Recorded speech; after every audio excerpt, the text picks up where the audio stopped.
Hello, I'm back. Ugh, sorry for the no stream a couple days ago. I was incredibly tired. And I mean that in the literal sense of the word. I have been falling asleep earlier and sleeping for longer throughout the night. I assume it has something to do with the weather, but regardless, it ended up in me being too tired to stream on Sunday. Although thankfully there wasn't that much going on Sunday, or so I thought. That happens. Good to see you're doing better. Yes, thank you. And I am feeling a lot better today than I was on Sunday. As you're rested now, you're my favorite racist after all. Thank you, Flat Earth Dennis. Glad to know I'm in high regard. Whew. I thought there wasn't that much happening on Sunday, and even if there was, I wasn't really prepared to talk much about it. But now I realize, oh shit, there was actually everything happening. So let me see if I can't pull up the other thing I was thinking of that is relevant to the namesake of the stream, because there's a couple constituent parts. You know, as a socialist, I'm not exactly a huge fan of the Democratic Party for a few reasons. Obviously there's the obvious critiques about their policies not going far enough in some respects. But I think the biggest crime in my eyes is just the fucking feckless ineffectiveness of the Democratic Party and how they don't do anything. Let me see if I can find this interview. Here, hold on. And I'll get to that. I'll get to that in a moment, but I want to have everything queued up, because there was a, let's see, there was an interview recently. Here it is. Here it is. That was, is this the interview? It probably is, judging by the dislike ratio. See if I can't find the part that I'm thinking of. Not sure if I'll be able to find it in time. I don't think that matters too much. I can just quote the interview, and then if I make this a segment, I am planning to still make the segment about the Texas border incident, even though I didn't do much editing. I was thinking if there weren't that many new developments in regards to that, I would sort of call it there and just not make that into a segment, but I kept the video around on my desktop in the event that something did come up. And boy howdy, did something come up. Let's get started with the thing that I do have. That is Joe Biden's statement on this. So he responded finally to the situation in Texas. You remember how I was saying there were three options that I predicted. There were three options. Number one, respond, go full tilt, federalize the National Guard, send in troops to occupy the state, and basically just forcefully settle the issue. No, you don't get to defy the Supreme Court. You're a fucking state. And all that. Option two being the sort of middle-of-the-road milquetoast option. This is what I kind of thought might happen. Which is some limited, some limited response that didn't quite go all the way, but it was more than nothing. And then the other possibility, which was just that Joe Biden actually doesn't do anything, waxes about some bullshit, and about how come on, we're all on the same side here, don't do this, but ultimately doesn't do much about it. Apparently, I failed to consider the secret fourth option that Joe Biden picked. I am incredibly, I'm surprised that I didn't predict this, because it actually kind of seems obvious in retrospect, although it is disappointing. The secret fourth option is worse than all three of those. It's actually do exactly, play into the governor's hands, Governor Abbott in Texas, give the southern states there, or the red states, exactly what they want, and basically provide the ground for this to just happen again in the future, by demonstrating that you, the president of the fucking United States, are not going to act on, like, federal statute, federal, like, court decisions and whatever, right? Once the race is done, I'll get into the statement proper, but it is beyond pathetic. You know, and I'm quite frankly, I'm done saying anything positive about the Democratic Party at the federal level. I think the party is beyond fixing. That's why we have to attack it from the inside. You see, I'm a big fan of that idea.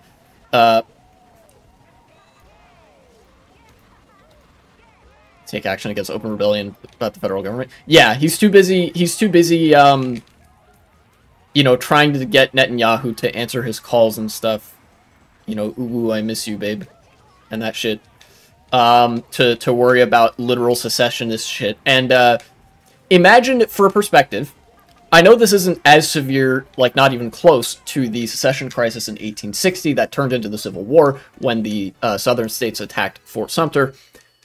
But imagine in that scenario, or in a scenario of similar political implications and dynamics to varying degrees, right? You have a block of very disloyal states acting in defense of a clearly inhumane line of policymaking against the federal government in such a way that would constitute insurrection. Imagine if Abe Lincoln had, like, seen that and been like, okay, I got it. We will do nothing. There would be no more United States. And I think this is actually, like, this actually sounds the death knell of the United States. I don't know how long in the future that's going to take effect. I don't know if something else is going to happen to cause us to change course. But if nothing else, like, significantly happens to, I don't know, correct course and whatever, you know, it is true that nothing ever happens until it does. This eventually is going to culminate in the United States breaking apart at the seams. Joe Biden has effectively given a fucking permission slip to every Republican governor that, hey, you no longer have to do anything that the federal government tells you because I'm not going to fucking intervene. Jesus Christ, dude. And the one time in the past 2 days, like when the federal government is willing to do anything, it's always against people who are to their left and, like, protesting in favor of Palestinian rights and whatever. That here comes the this is where the Nancy Pelosi interview comes in. This was it was about a couple of different issues on CNN, but this, like, sent me over the edge because I was thinking about, you know, the events of just a couple days ago. Joe Biden basically capitulating to every governor that he could think of. And Nancy Pelosi was talking about, like, oh, you know, I understand that, like, the desire for humanitarian aid and whatever in the Gaza Strip. It's horrible that 20,000 people have died. But calling for a ceasefire is Putin's position. So actually, you are enemies of the state, and the FBI should investigate you. But also, even if these protests are genuine, the FBI should still investigate you because fucking I don't know. Just absolutely no regard for the people that vote for them in the slightest. She even said some shit to try to pit the people that were, like, pro-Ukraine against people that are pro-Palestine because, you know, nobody really likes Putin except tankies, I guess. It was beyond infuriating. I sincerely doubt my ability to put this into words particularly gracefully. Holy shit. There's not much for me to say apart from democratic abstemiousness is going to get us all killed. It's going to get me killed, specifically. And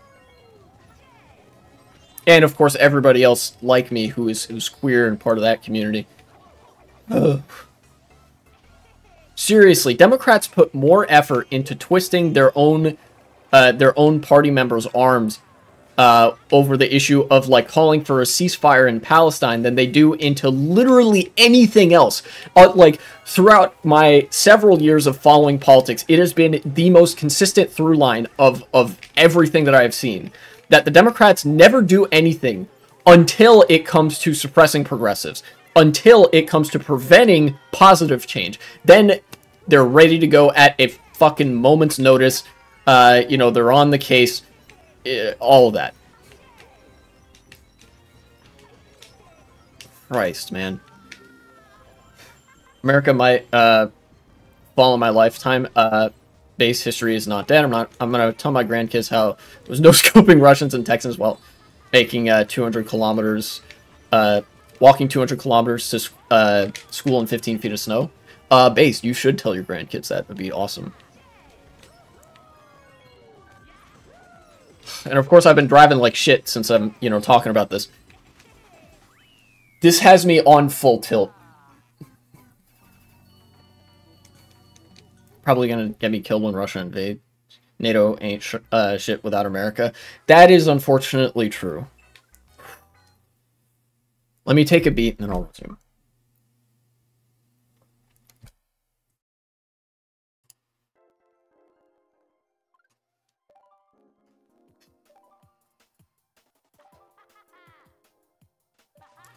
Joe Biden's statement. Let me read this.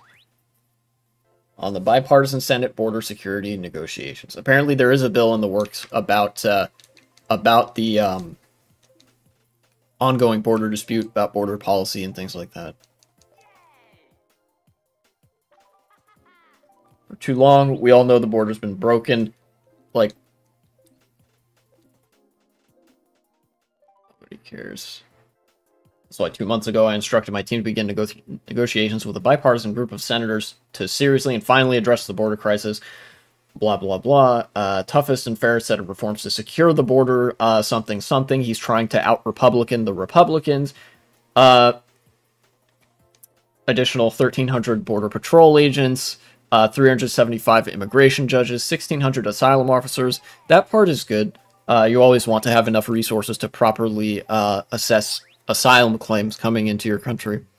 Over 100 cutting-edge inspection machines to help detect and stop fentanyl. This is bullshit. Not going to do anything. For everyone demanding tougher border control, this is the way to do it. Yeah, this is literally the worst strategy that you could have pulled out of the fucking magic hat. Screw America, we got farmers. True.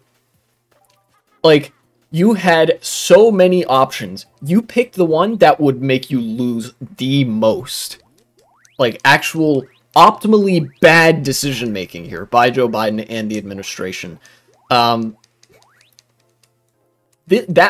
statement, nobody on the left gives a shit about, like, secure the border, send border patrol agents, kill migrants on the way over. That's not left politics. You know what people on the left care about? Asylum.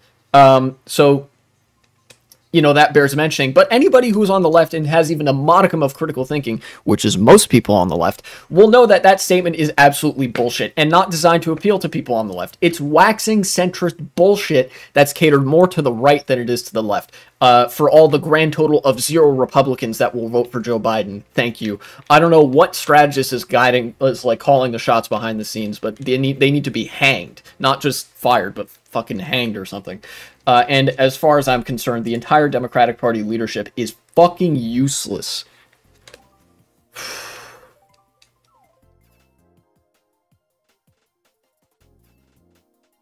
And I've even run into people who have said, like, dude, the Democratic Party's not a monolith. Okay, then what is it? Like, if your defense, if the defense of the Democratic Party, and this is like this, in the face of massive abstemiousness, except for when it comes to doing something bad, and then all of a sudden, we're all ears. If you're gonna look at that and say, well, hold on, you can't call them a monolith, then why the fuck do we have party labels in the first place?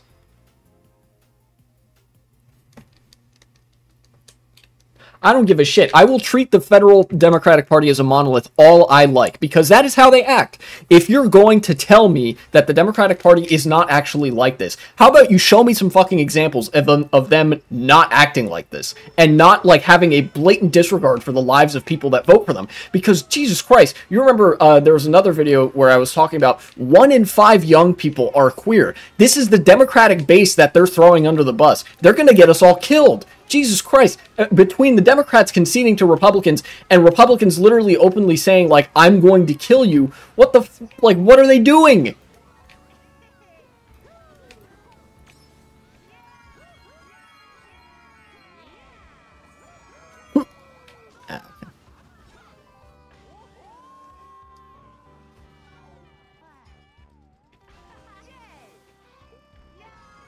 Ay, ay, ay.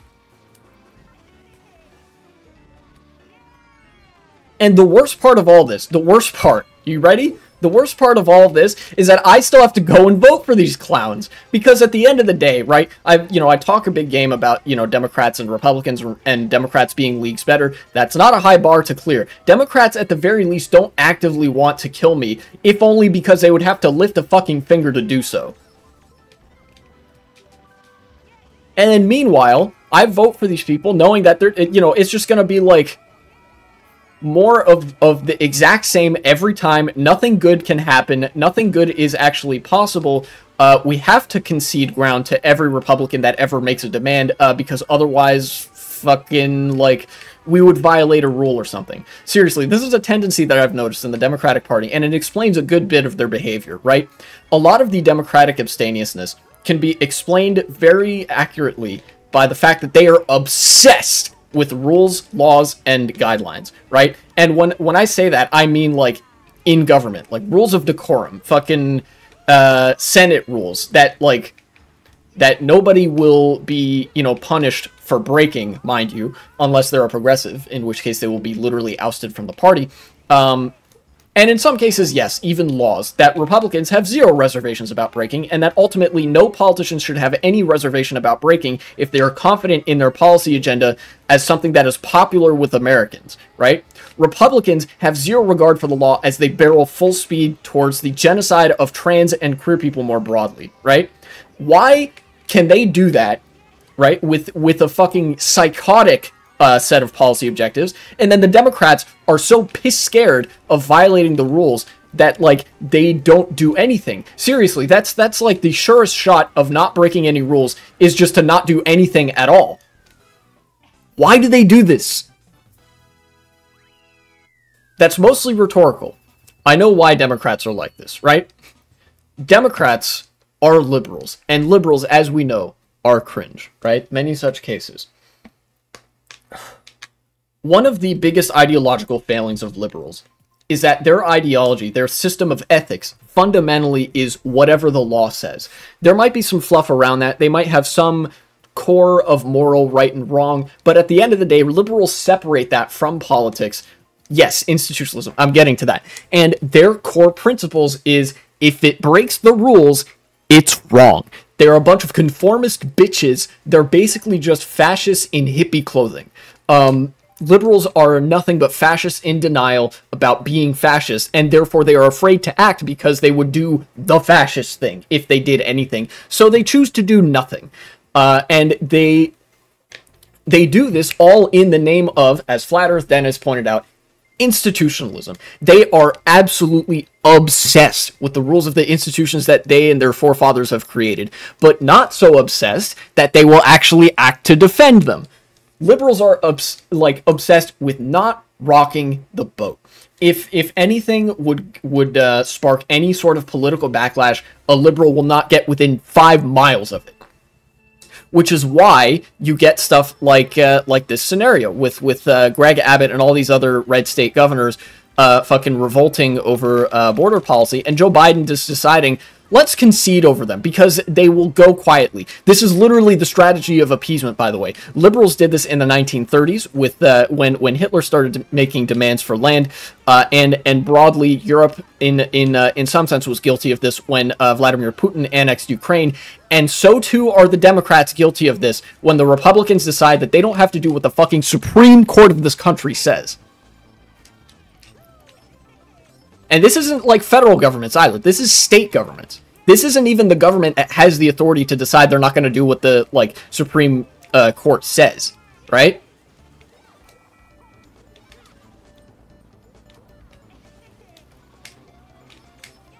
So, as I will now, reiterate again, for fear of breaking the rules that liberals have set up to prevent them from doing anything, liberals instead choose to do nothing, because inaction is perfectly in accordance with the rules of American legal institutions and liberal institutions in any country.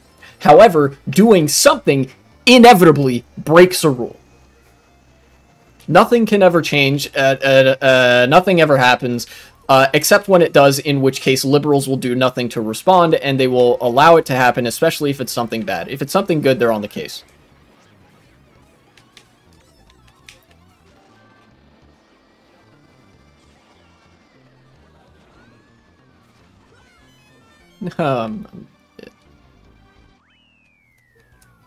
Oh, institutionalism is a bitch. It's going to get everybody in this country fucking murked. And it's going to get a lot of people killed. And for that, I absolutely despise the Democratic Party.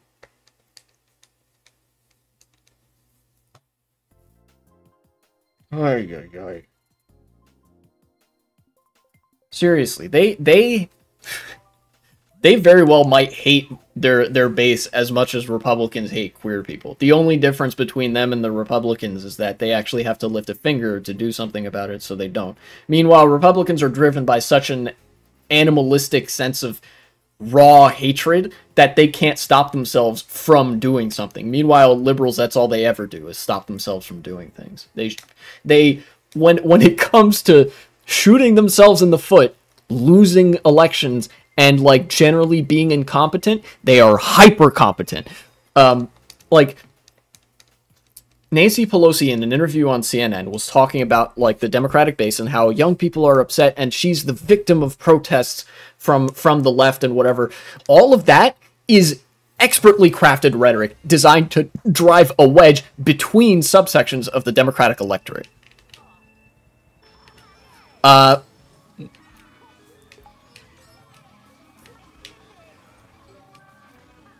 But ultimately, I think I've just about gone on for long enough about this issue.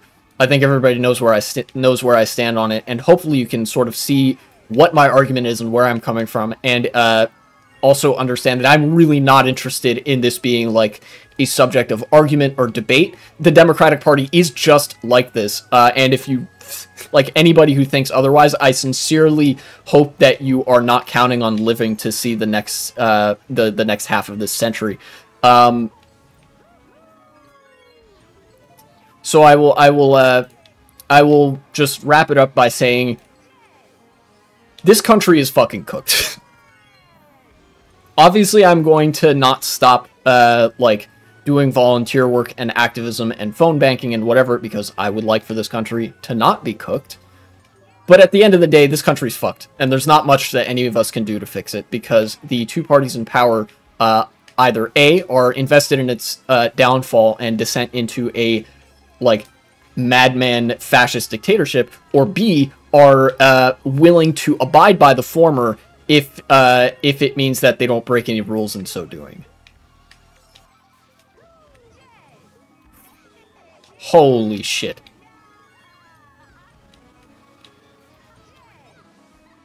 Future me, cut that segment. I'll have to like intersperse in. I'll cut in some of the clips from that interview with Nancy Pelosi that demonstrates what I'm talking about, with the whole, like, driving a wedge between progressive sections of the Democratic electorate and all that.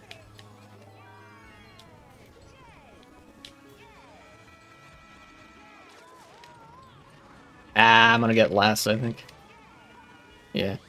Oh well. I drew pretty well there. Rip. Oh wow, everybody gained VR except me because I got last. Interesting. I don't think I've ever actually seen that happen. Huh.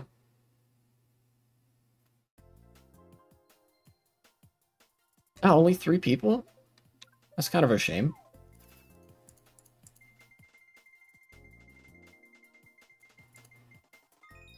Volcanic Valley. Oh, I know this one. This one's a track where you go forward the one way and then you actually come back along the same path. It's a little bit like Luigi Circuit, but on steroids. The GCN Luigi Circuit, that is. No, mirror mode. I'm gonna get fucked.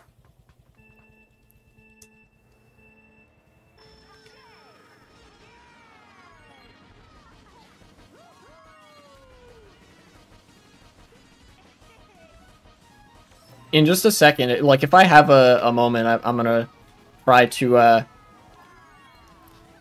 get to some of the other stuff I had lined up on my list of things to talk about, because there have actually been quite a few things, mostly involving party politics in the United States, but I think one of them involving international politics as well, and you know, by that I mean the Israel-Palestine conflict, because, you know, what else would it be, really? It's kind of what's showing up in my newsfeed the most as of late.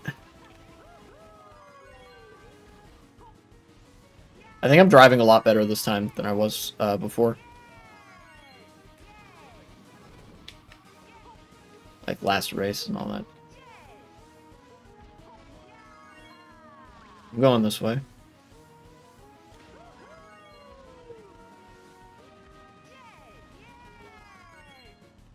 That way faster? I don't know if that way's any faster. It very well might be. Not sure.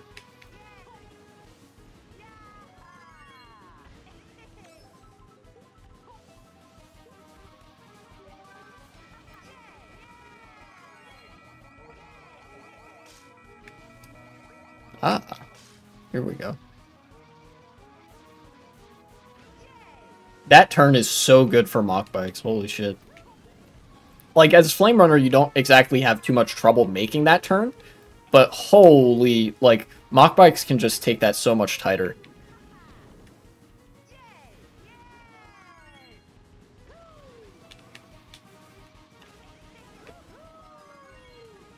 Alright.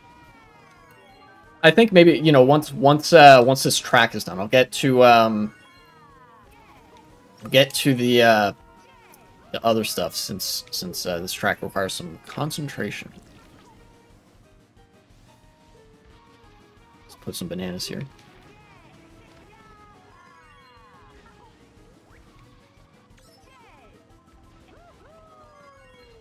Yeah. I love going off that ramp. Americans can weep while we're building a real border wall. Oh yeah, that's right. You guys are building the fences over there in Lithuania. I fucking hate border wall discourse in America. It's like the least politically interesting and productive shit, aside from like abortion discourse. Like literally does nothing for anybody. I'm gonna try to find another one. And trenches. Yes, that's right. Trenches as well. Alright. What's the other stuff? Ah, yes. So. Worldwide time. Speaking of the Republican Party and party politics in America. Newsweek. Transgender people in Florida face having their driver's licenses revoked. Transgender people in Florida could have their driver's licenses revoked or face prosecution if they try to change their gender markers, according to a memo shared on social media. Which I think means that, like, if your driver's license reflects your actual, like, chosen gender, as opposed to your gender assigned at birth and, like, your dead name and shit, then they'll, like, the government will say, no, it's not valid, and you're going to be prosecuted for having a wrong driver's license. Alright, I guess it's just this small room again. That's fine, honestly. Robert Kinnock? I don't know how to pronounce that. The Deputy Executive Director for the Florida Department of Highway Safety and Motor Vehicles, that's the DMV, issued a memo a few days ago, so January 26th, that said, quote, establishing gender on a newly issued Florida driver license is based on supporting documents provided with an application, according to a screenshot posted on Twitter. The documents, quote, must be sufficient to establish the identity of the applicant under Florida law, he said. So basically, and then they go on to say that gender equals sex assigned at birth. So if your gender is not your sex assigned at birth on your driver's license, we will literally subject you to the long arm of the state and, like, prosecution for having the wrong gender on your driver's license. Because apparently, the Florida Republican Party has decided that big government will decide what your gender is, and you don't get to choose that for yourself. Very cool, Florida. Thank you. Except not. I hate it. So basically just make it easier for cops to dead name you. Not just that, it actually makes it legally mandatory for you to be dead named on official public documents. It's like, not only is it easier for public officials to dead name you, in fact, they, you know, already in Florida, like, that is allowed. And in most states, that is legally allowed. You're just a dickhead if you do that. Now they've made it legally mandatory for you to use your dead name in the settings of, like, you interacting with the state. Which means if you try to not use your dead name, that's illegal. So, like, a trans man who was maybe born Sarah and changed their name to Sam has to have Sarah on their driver's license and has to, in the context of police, the police, like, call that person Sarah, and it's illegal for that person to refer to themselves as Sam in that scenario. Which is confusing as fuck, because most things are when the state is trying to, like, tell you how you can and can't behave in such minute scenarios as your name on your driver's license. Like, what? A legal name change is a legal name change. If somebody's changed their name, like, that's it. And if somebody's legally changed their gender, that's it. This is like... Oh, this is one of the examples of, like, fascism being loaded to the brim with contradictions, because this is a law that directly contradicts other laws that are on the books, and it's also just stupid. Like, I think this would be a good time to mention. I don't know if you've seen, like, Ben Shapiro and all the other titans of the right-wing intellect, like, go so far out of their way to dead name and misgender trans people. It's not that hard to correctly gender and use the correct name for trans people. Usually it's quite intuitive, because a lot of them are invested in presenting as the gender that they identify with. Your brain will, like, more or less automatically go to that. And in fact, seeing them over time and their preferred representation, you would be inclined to, like, that would become easier over time. You would just start to see them as, like, oh yeah, of course. This is the long arm of the state forcibly, like, overcorrecting from what is normal human behavior. State-mandated transphobia, basically.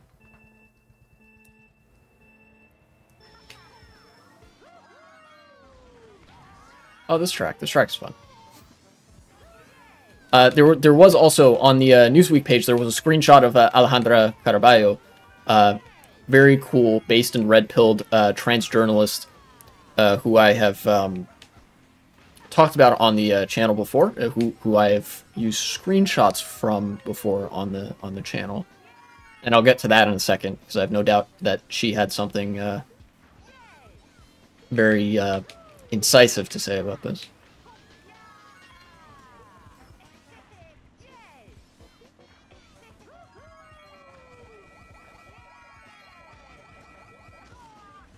Okay, I'm dead.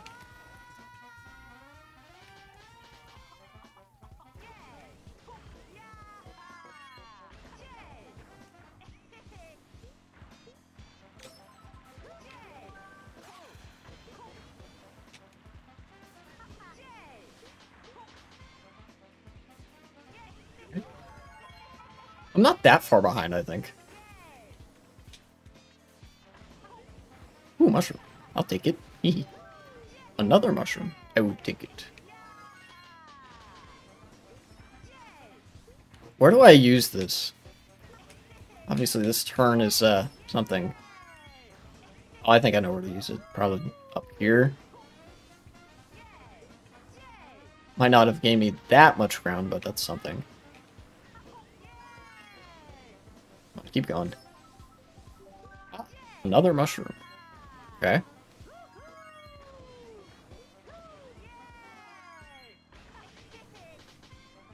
Can I go up here?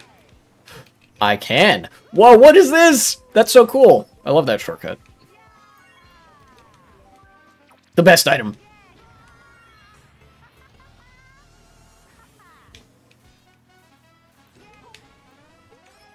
Get blooper to idiots. I have a bomb? Huh.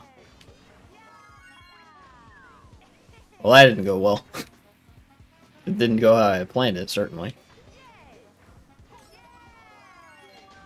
It's okay. The best laid plans never survive the field of battle.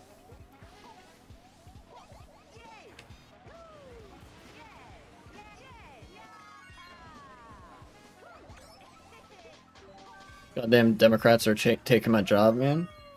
Logan USA, welcome to chat. That's not what I was mad at Democrats for. I can go over it again, but I think I've already done my spiel on that one.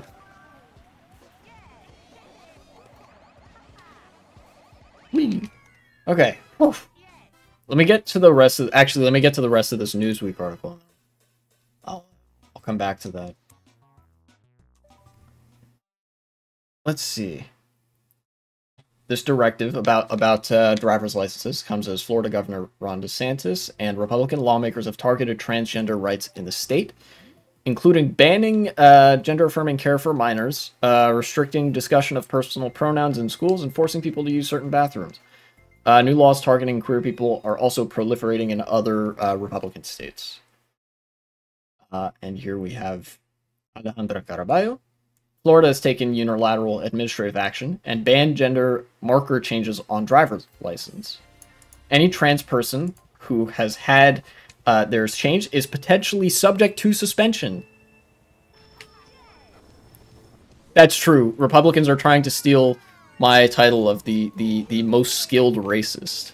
You will never take this from me.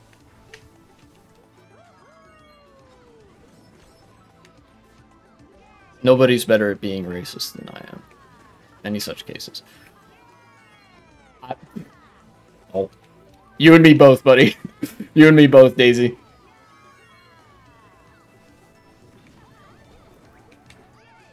Oh, okay, I got him.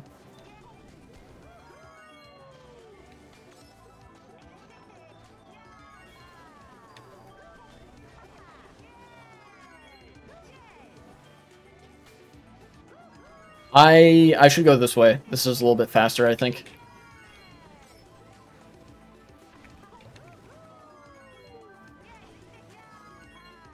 Okay. Damn it, it's always hard for me to read news articles while I'm driving here.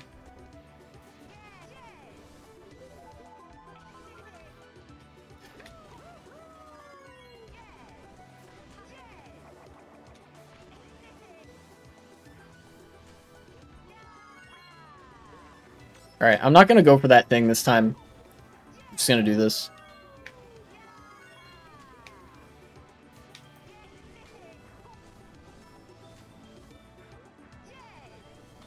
Okay, let's do this. See if that green shell gets him. Nope. Okay.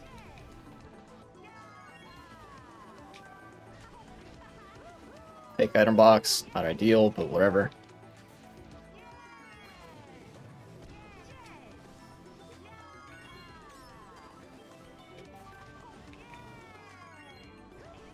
This track is a lot of fun to drive. It's very satisfying. A lot of trick ramps. I have fun with it, at least.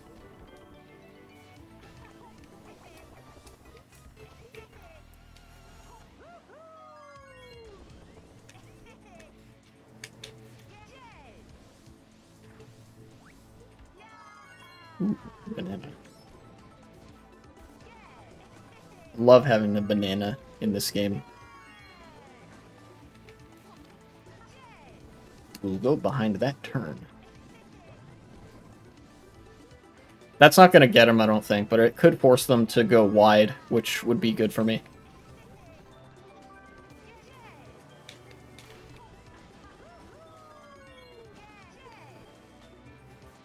Have to avoid my own traps here. There we go.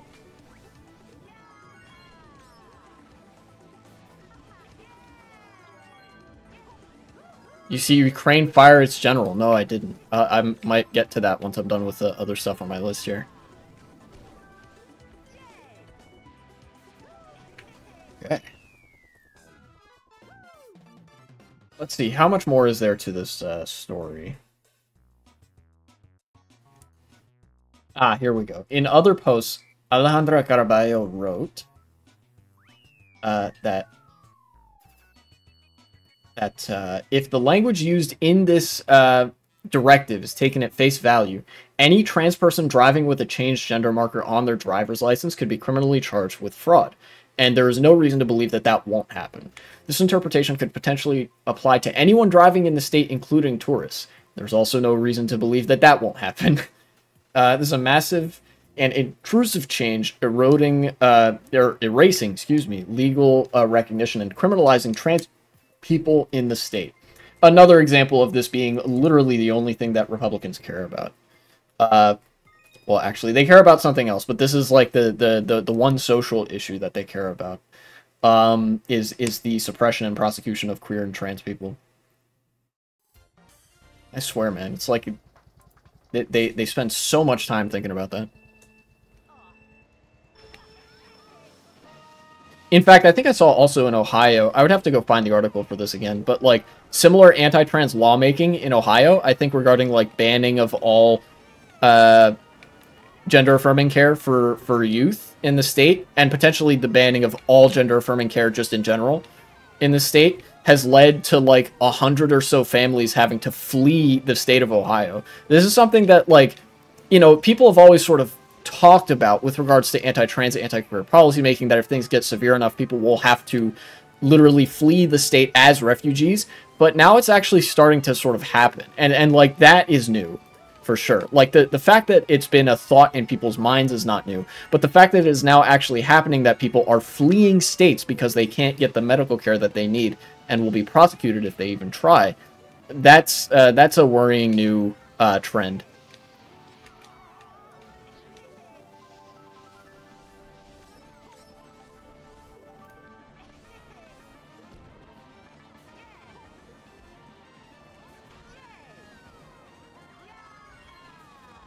Aha, he hit the wall.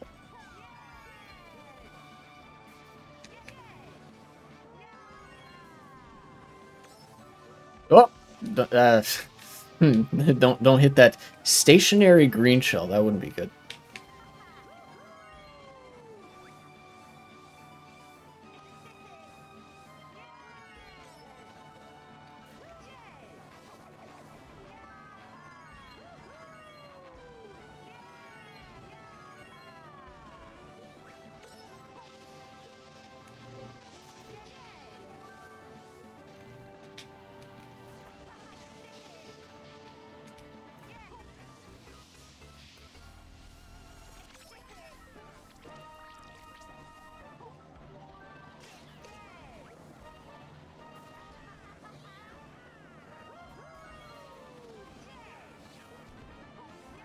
This is a very dangerous game of chicken that I'm playing here.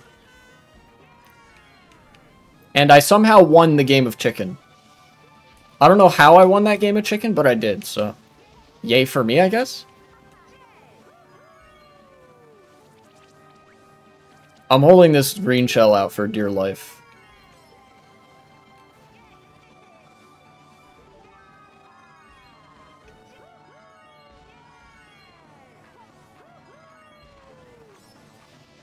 Nice try.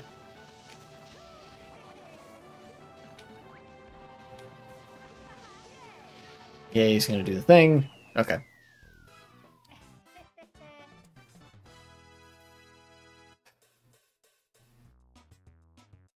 So yeah, as I mentioned about trans people, that's the one social issue that Republicans care a lot about.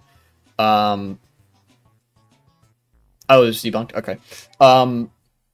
And by Republicans, I mean Republican politicians, because the Republican voters don't give two shits about anything that the Republican politicians give a shit about. That's one of the reasons that the Republican Party is dying. We'll just have to see if it dies fast enough for the Republicans Party to, like, not outlive the Democrats, because they're in a race to both kill themselves, it seems.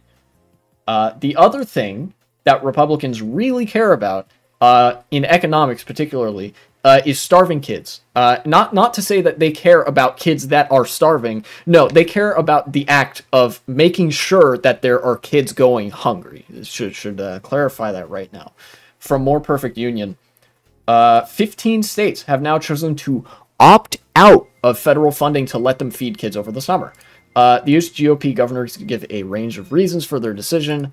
Not that it matters, but Nebraska governor said, that's just another form of welfare and it's not doing our kids any good. Literally contradictory on its face.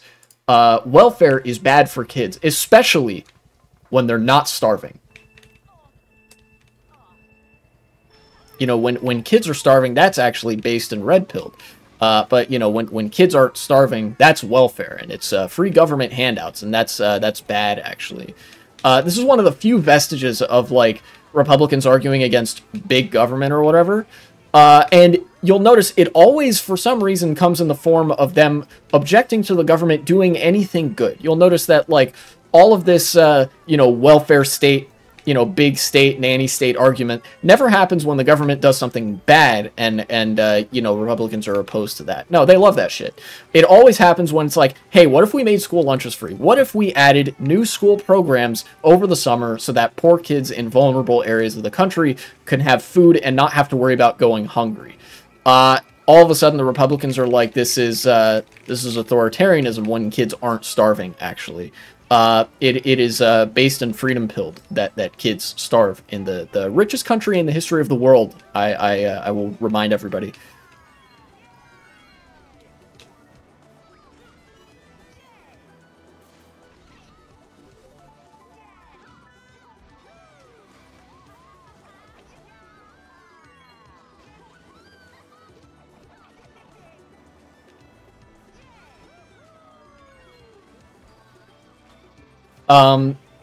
And I want to comment a little bit as well about the method by which Republicans decided to starve children here. So you may have noticed that there was a bit about federal funding. That is because, to their very occasional credit, the Democrats did pass a bill that would extend some federal money to states that could be used at their discretion to, like, to do, like, these summer programs that would let kids have free lunches over the summer and things like that. You know, basically the government said, hey, state governments, here's some money so that kids in your state don't go hungry over the summer when there's no school happening, right? And Republican states looked at that and said, no, we don't want your money. We don't want, like, we don't want to stop kids from starving. Literally, like, this wasn't even, you know, oh, this is taxpayer money in our state going to something that we don't agree with. No, this is federal money. This is shit that, like, that money's been spent either way. And now it's like, here, you're getting this money back that you paid in taxes so that you can actually give back to your communities. This is redistribution at work. And it's doing good for society. And Republicans said, no, keep that money, use it for something else. We don't want to feed kids.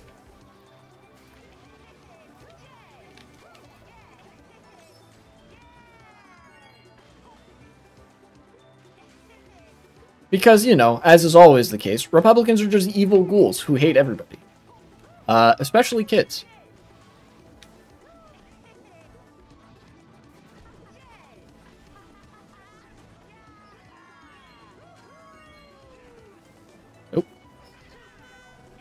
Damn it. Ah, I lost that game of chicken. The starving kids should just get a summer job at their dad's multi-million-dollar company. True! In fact, Republican parties at the state level have gotten some pretty hot water over trying to roll back regulations about kids doing hard labor in an industrial setting. There have been a number of reports of kids getting grievously injured in states where those regulations no longer exist on the job because, you know, shocker, we outlawed child labor for a reason, guys. You know, it's a highly exploitative practice. Yeah, the children yearn for the mines.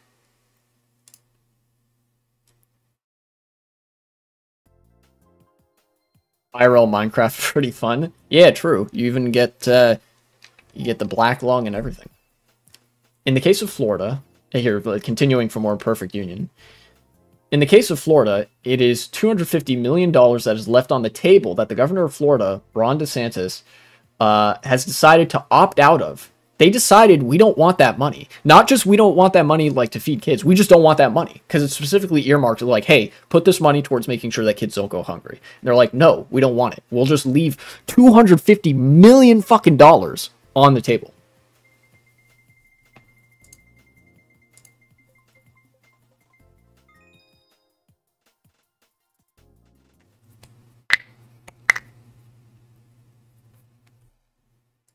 mean, god damn, dude.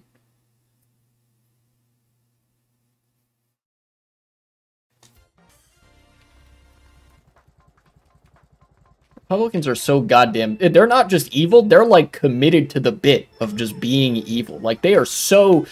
This is the politics of just being evil. Like, you could have... If you're the governor, surely, like, as a dictatorial weirdo such as Ron DeSantis, there's stuff you could think of to use that $250 million for. Hell, you know, I'm sure that if you, like, use that money to commit fraud and, like, buff up your state guard a bit, your own personal security forces or whatever, for in preparation for the fascist coup that the Republicans have planned and whatever, you would face no major consequence because, again, the Democratic Party has no balls. But no, they, you know, Republicans, thank fuck, are so incompetent and so dedicated to being stupid above all else that they're just prepared to leave all that money on the table so that it's not even good for their cause.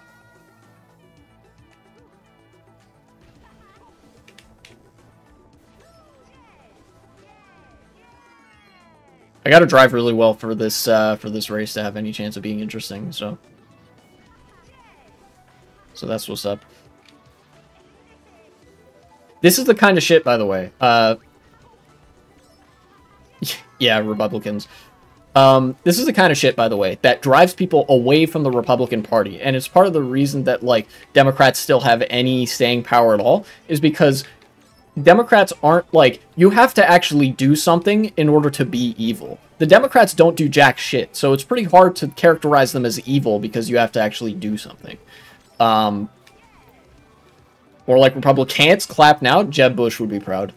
I will applaud, or I would rather, if a video game controller was not currently in my hands and whatnot. You know, it makes things a little bit more difficult. Yeah, like the Republicans, part of the reason that they pivoted to culture war stuff and that they're now, you know, even losing on that, their economic positions have not been popular since the year 1982. Like, their entire platform of economics is just austerity politics, right? And regardless of whether it's like cutting taxes for wealthy people or preventing the expansion of public services or like anything like that, you could choose a million different things where Republicans are just really bad at, like, on economics. And it all boils down to austerity politics, austerity economics. Nobody likes that. Especially not their base, because they have a lot of uneducated people in their base.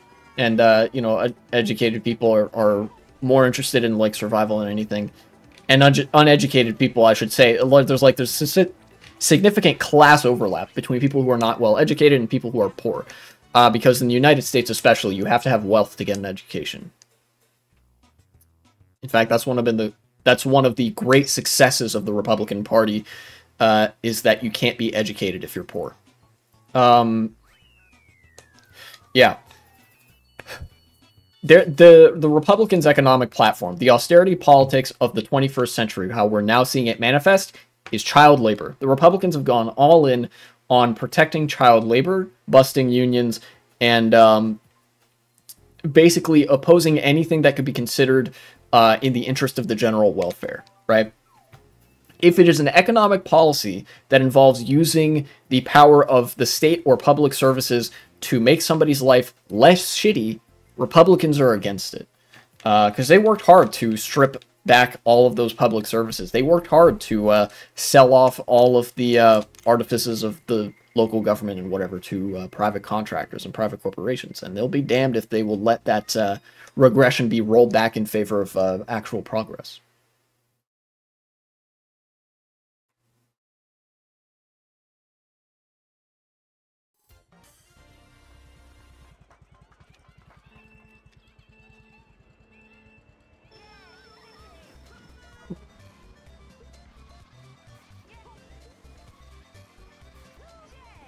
First one since 1945. Yeah, the Republicans have pretty consistently been like party of segregation, party of racism, the party of social reactionism, ultimately.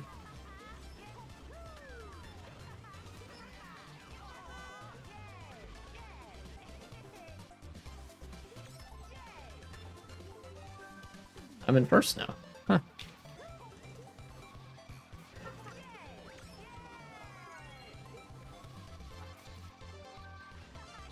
Meanwhile, the Democrats can't fucking deliver the finishing blow because they're incompetent as well. Like, seriously, this is what I mean when I say, like, race to the bottom. The Republican Party has nothing, and I'm not exaggerating when I say that. Their coffers are drying up, their campaign sloganing is sloppy and ineffective, their, like, policy platform is terminally unlikable and unpopular, right? They have all of the marks of a dying political party. Meanwhile, the Democratic Party is so incompetent and so dedicated to never lifting a finger for anything, no matter what reason, that, like, the Republican Party somehow still exists. Like, they're somehow still around because the Democratic Party can't be bothered to get their ass off the seat to deal that final blow. Because, God forbid, they do something that might break some obscure rule somewhere in, like, a 200-year-old legal code. Or hell, even a more modern legal code. I don't give that much of a shit, actually, if, like, political parties have to break the law in some sense to enact policy positions, if those policy positions are good, right? Like, if the law stands in the way of I don't know, housing homeless people or feeding kids, if the law stands in the way of one of those two things, then fuck the law. Let me face the consequences, whatever. I'll break the law right now if it makes somebody's life better. You know? But we have this perpetual cycle of Republicans getting worse, being more evil, and the Democrats stooping to lower lows to, first of all, apologize for the Republicans and still address them as respected colleagues. And then second of all, do absolutely nothing to stop them because their view is that, you know, liberal democracy doesn't need maintaining. You know, what are you talking about? That would mean we have to do something. And doing things is against the law.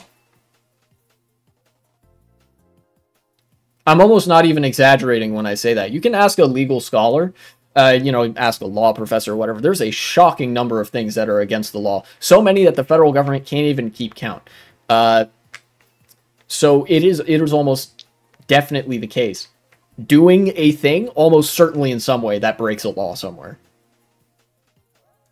Which means all of us are criminals, which is based in Red Pill. Anyways, sorry, I got a little lost in the sauce there. I don't know if I want to make that a segment. Don't handle salmon suspiciously in the UK. Is that a real law? Because if so, that's stupid. Yeah. Also, loitering in the United States. I don't know if you knew this. In the United States, there's a I don't know if it's a criminal offense or a misdemeanor offense. It might depend on the municipal, like, location in the state and whatever.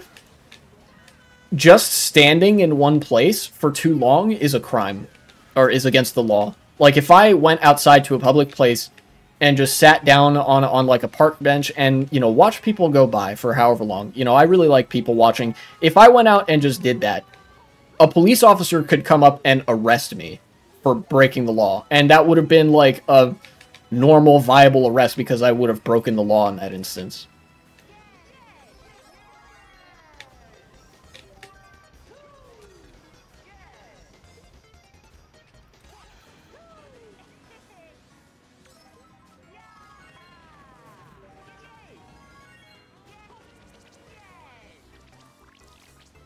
Ah, yes. The good old gigantic blooper. And loitering laws such as that were actually specifically designed to target black people in the Jim Crow days. And they just never got repealed in most instances. They just stopped being enforced. But if at any time the government decided it really wanted to enforce that law for some reason, they could just come arrest me for loitering.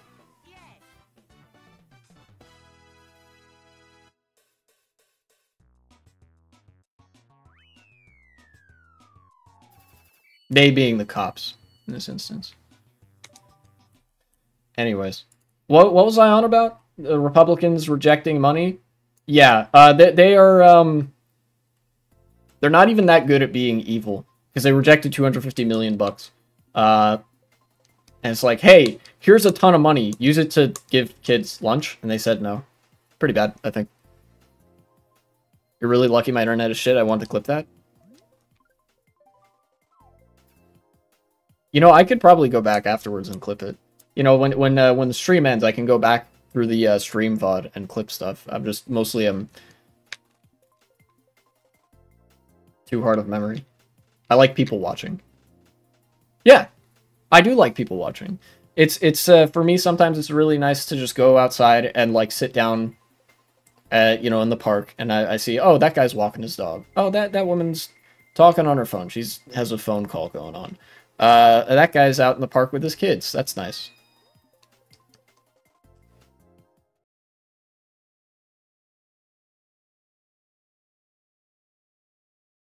You know? It makes me feel like I'm in a world that's really alive.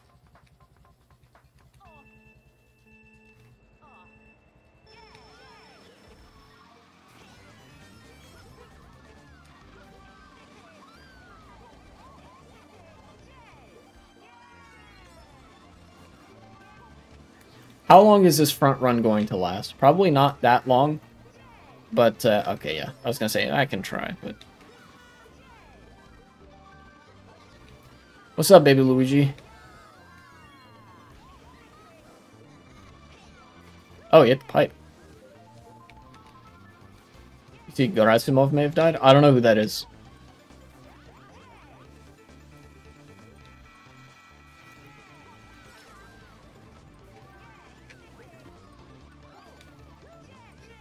Got him. Unless you're gonna Ligma me, like... Oh, leader of Russian forces in Ukraine. I did not see that. That's base, though.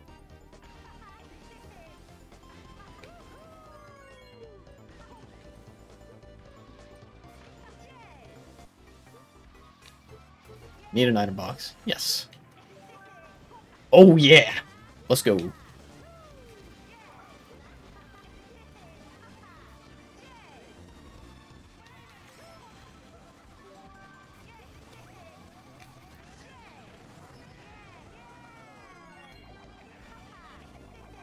Ah, shit.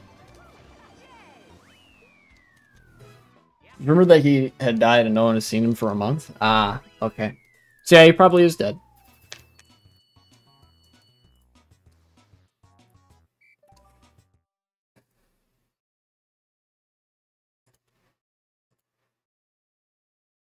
And now I can move on to the next, the last thing I had written down that's like a major news item. So we all know about the ICJ ruling that got passed down against Israel, that Russia's completely silent if he's dead or alive, which means he's dead. Okay, yeah.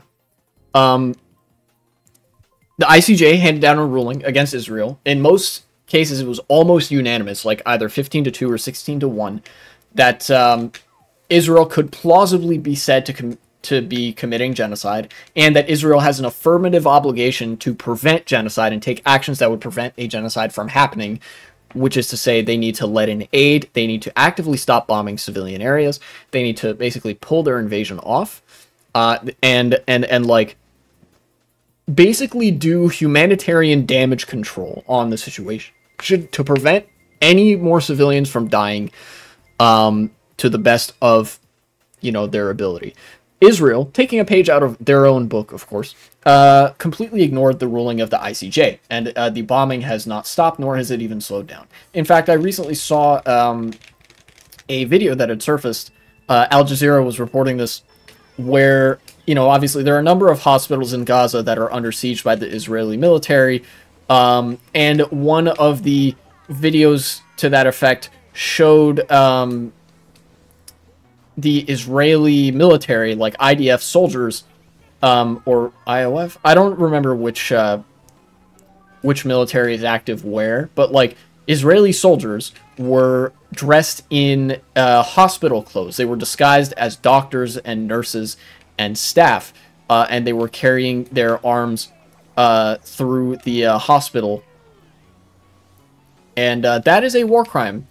I'm pretty sure. Disguising yourself as a civilian, especially in such a sensitive area as a medical worker, medicinal research, that is a crime of one of the highest orders, if not, you know, the highest that like an individual person can commit.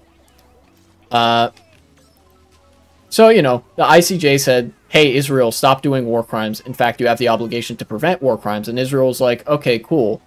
But what if we just did additional war crimes, even more of them, in fact? Unfortunately, there's no UN mechanism for enforcement, and Israel will likely face no consequences as long as they have the backing of the United States.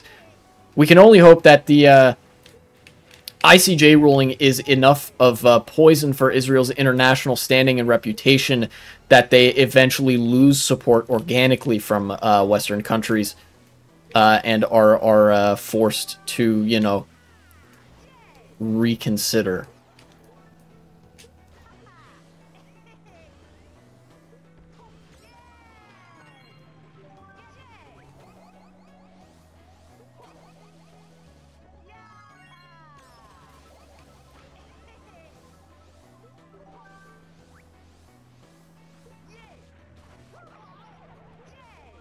I think I'm gonna get second.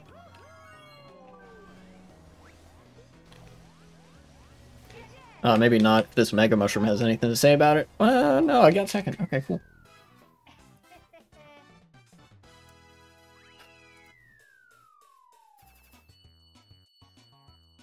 I guess from earlier, you know, in light of the stuff about Israel, I could take my assessment of the situation from the United States is cooked, add my assessment of the Israel-Palestine conflict that Palestine is cooked, mix that with the fact that Israel is cooked because it's actively descending into fascism if it wasn't already a full-blown fascist state.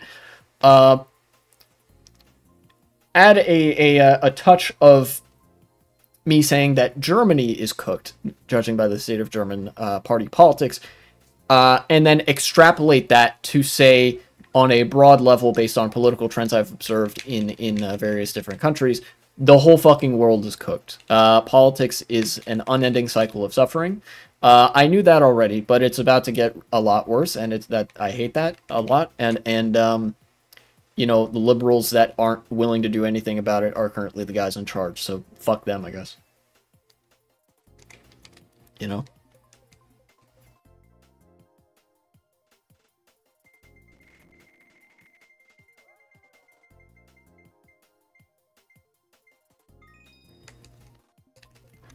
But that's all the breaking news I had to talk about. That's not everything in general that I had to talk about, that I had, you know, in mind. But, you know, the rest of this stuff is not news. It's more like discourse or me reading stuff.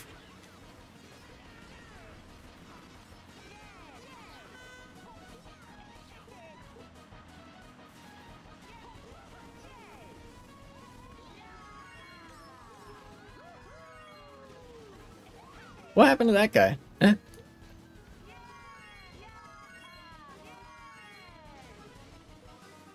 Okay, I guess I'll use this here.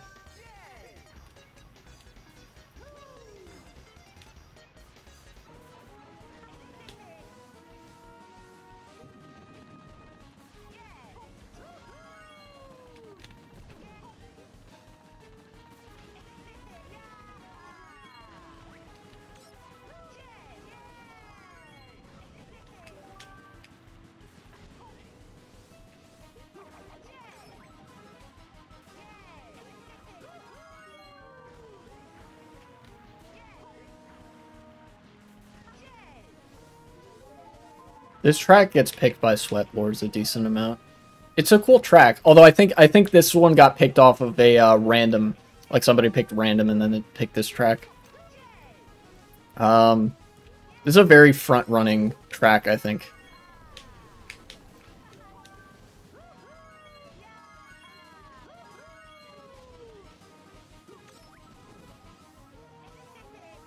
Trying to cycle through items. There might be, I'm not entirely sure, but there might be enough item boxes on this track in order to trigger the mushroom glitch.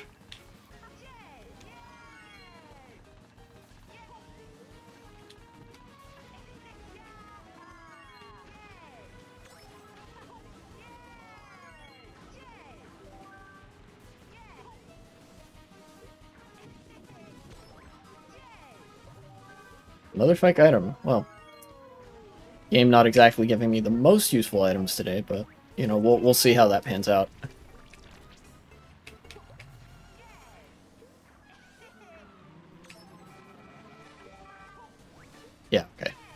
a red shell was coming, I was a little bit concerned, but, you know, it's a red shell in Mario Kart Wii, so not the smartest thing out there.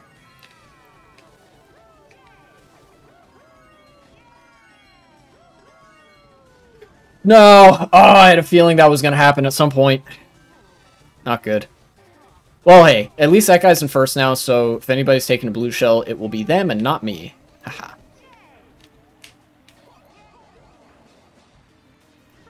Oh, I was going to say, what happened to my other red shell, but my L trigger pressed twice in like a split second for some reason. Huh.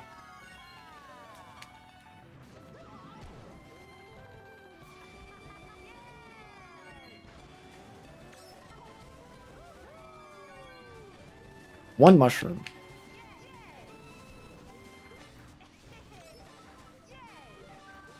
Another mushroom. Okay. If I go inside the banana, ho. I didn't need to do that. That was pretty dumb, but oh well. Unfortunate mistake on lap 3. I probably just should have gone left again because I knew the alignment that I was working with.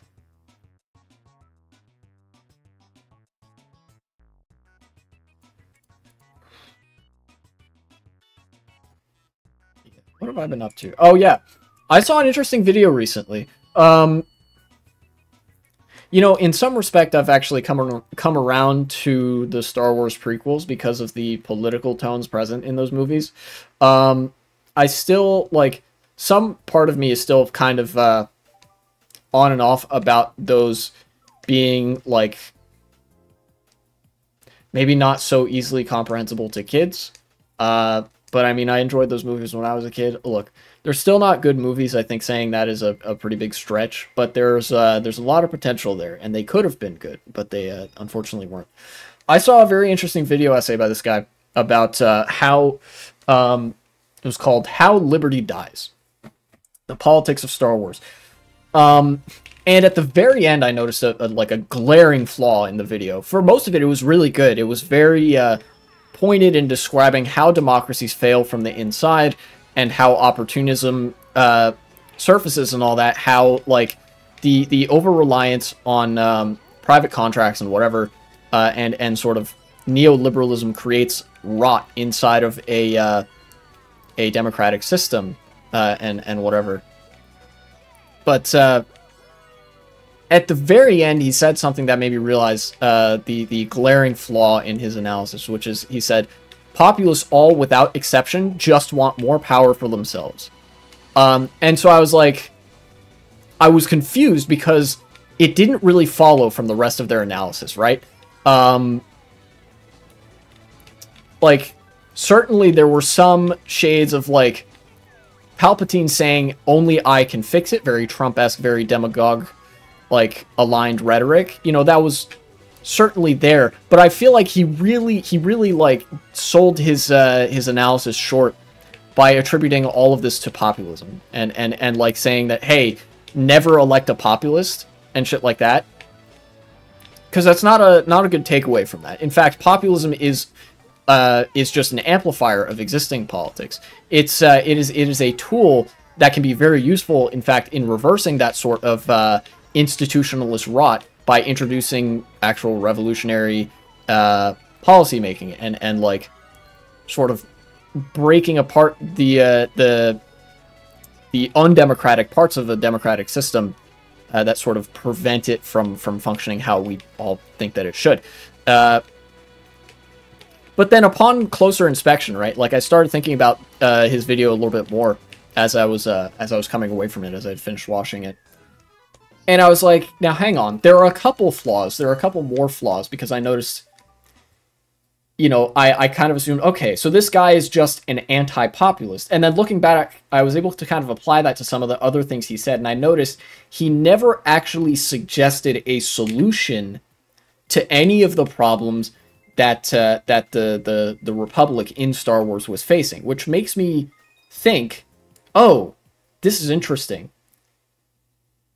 This guy is literally the exact, he is of the same ideology of the politicians that he is critiquing in this video. A lot of the, you know, there's a lot of the politicians that are super corrupt and whatever.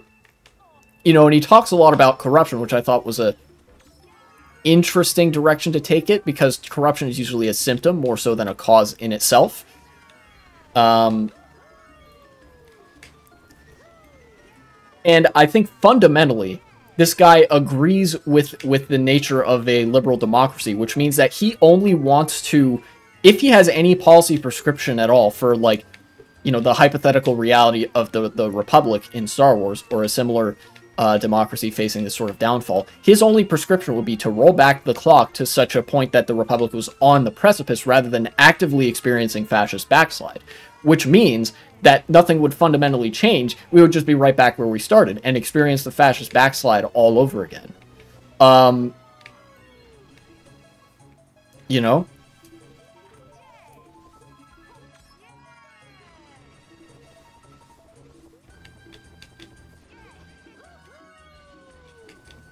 Oh yeah, I forgot that was a thing I can do.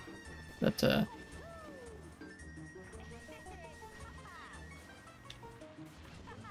But otherwise, a really good video essay, very well put together. And I do think I share in his critique of the sequels, that the sequels aren't political enough. Sure, in the first one, in Force Awakens, there was definitely a bit about, like, it was made very evident that the First Order were just like the Nazis. Like, it, you know, was not an accident in any way, shape, or form that they all did like a Nazi-esque salute with this guy dressed like a leather daddy and you know, and all of that associated stuff.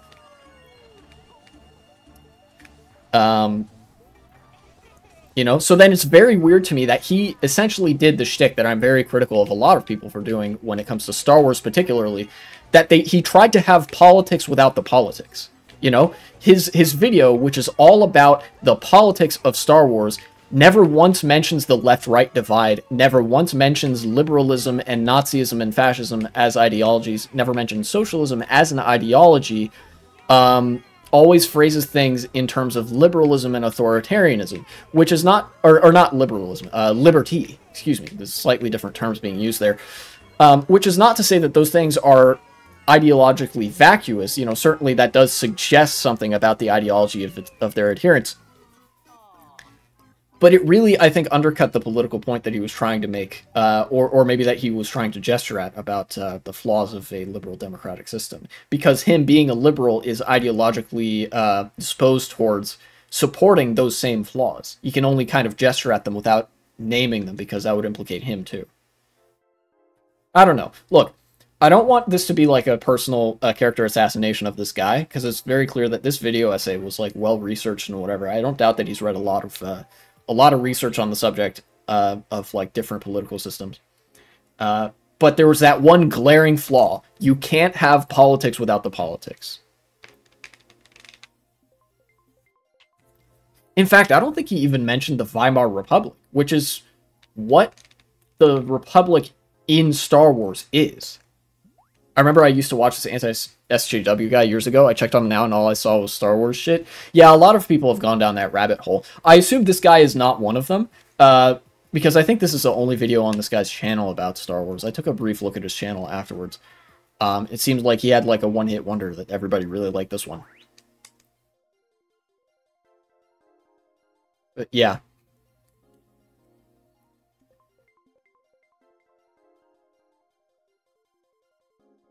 Yeah, a lot of the SJW, the anti-SJW guy's name is Just a Robot, if curious.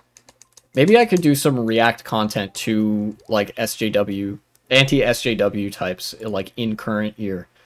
In fact, that's an idea. Here, hold on. Used to watch every video of his, such as the sign of a person whose brain is entirely poisoned by the anti-SJW side of the internet. Average teen. Here, hold on. Anti-SJW video React. The Just a Robot channel. It could be useful for me to take a look. Oh, for fuck's sake, why does this always happen? It could be useful to take a look at that. Because one thing I've noticed, like, there is a subsection of SJW of anti-SJW rightoids, you know, right wingers, who haven't entirely gone through the right wing pipeline in terms of rhetoric. I think he actually might have gotten a bit worse over the years. He's a very old YouTuber. Yes, all of them have gotten worse. All those people. They either ditched the anti-SJW stuff and became normal, or they got way, way worse. You know, there are some of them I actually have some respect for, because they look back on that and they're like, yeah, that was really cringe, and I didn't know what I was talking about. One thing I wanted to say about the anti-SJW YouTubers, particularly in regards to Star Wars, there are some of them that have gone over with the right wing and now just talk about wokeness and DEI and like use the current rhetoric, but there's a non-zero number of them that are actually kind of stuck in the 2010s-esque framing of things. And one thing that's common to all of them is that they obsess over Star Wars and other Disney media properties. That's like their entire lens through which they view the world, is through those movies, shows, and like, well, I guess other associated media. And I think I caught on to that several years ago in like 2019, 2020. And like every time I saw a video from a channel that talked mostly about Star Wars, I would always go to the 3 dots next to the channel and hit don't recommend channel. I wanted zero part of that. You know? Think you should watch this Every Movie is Bombing Because of Wokeness video? Okay, sure. You know, I could do that content react. I could start on that next stream. Of course, I have like a segment in mind to edit from this stream, but yeah, that could be good. I want to, like I said, I want to do more of that content review, content react stuff, because that's fun.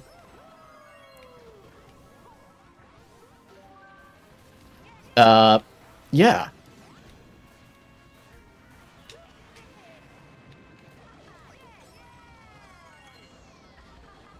I'll see if there's anything else interesting that I want to take a look at as well. It's very useful to get a window into the anti-SJW mindset and sort of explore. Well, I just, you know, poke around and whatnot. And you know, it's always nice to like dunk on them for why they're wrong and whatever, but also like, I don't know. Look, there's something else there. I can't exactly put my finger on it right now. But I think it could help take normies who might otherwise be predisposed to watching that sort of content and push them a little bit to the left into being, well, more normal people. Because let's be real, you don't need to be a leftist to be a normal person and all that.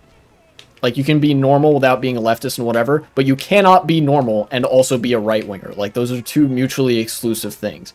And, like, given the choice between somebody being, like, a professed leftist and somebody being normal and capable of critically engaging the world, I would take the latter. I would encourage the latter, rather, because that will lead you to leftist prescriptions, and I believe that that results in much stronger leftist prescriptions, as if you're just prioritize being normal and critically competent first, and then worry about anything else. You know? And I think analyzing those, analyzing that video could help with that. So that'd be cool.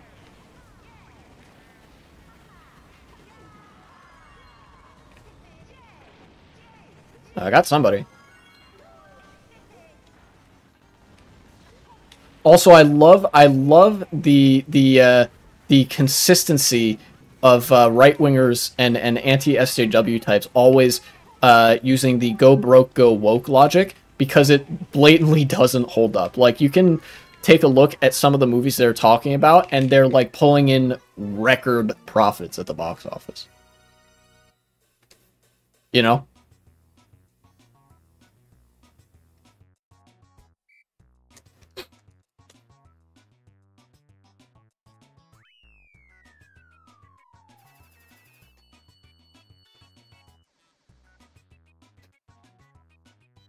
On the newer channel, his oldest vid is 6 years.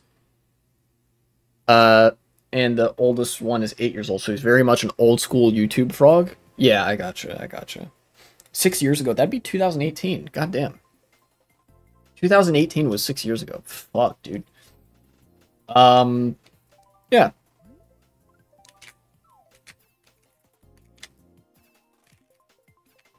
Anyways, what else did I want to talk about?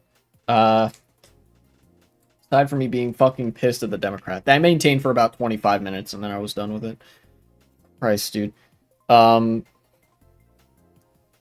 been continuing to read Adam Smith on and off.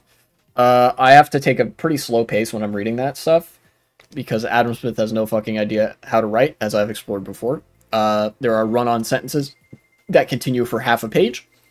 And there are paragraphs that only serve to reiterate a point made in the previous paragraph. You only need to make the same point once, Adam Smith, if you're confident that it's correct. You can make it once and then move on. You don't have to make it for 5 continuous pages. You know? In fact, so far, in Chapter 1, he actually hasn't said anything that's specific to capitalism itself. He's just explaining how market economics and economies of scale work with the division of labor. None of that is specific to a capitalist system.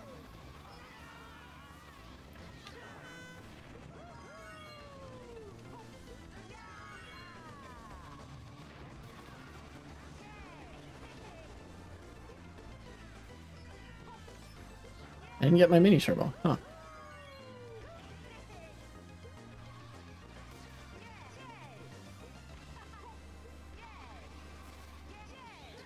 What's up, Funky Kong?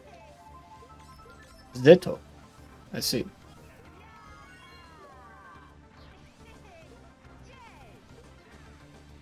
I'll just put this here. How? Dude. I have 1 green shell in 4th. I think I need an item. I didn't get it. Oh. And this is 150cc. I double checked.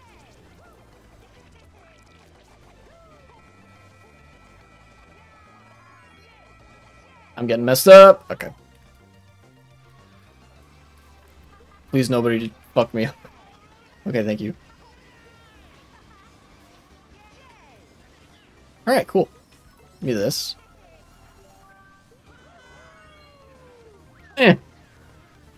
Ah, not quite.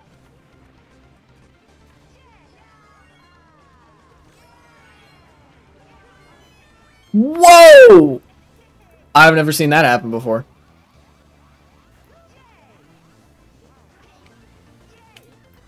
I hit somebody with that. I haven't gotten, like, any items this race, hardly.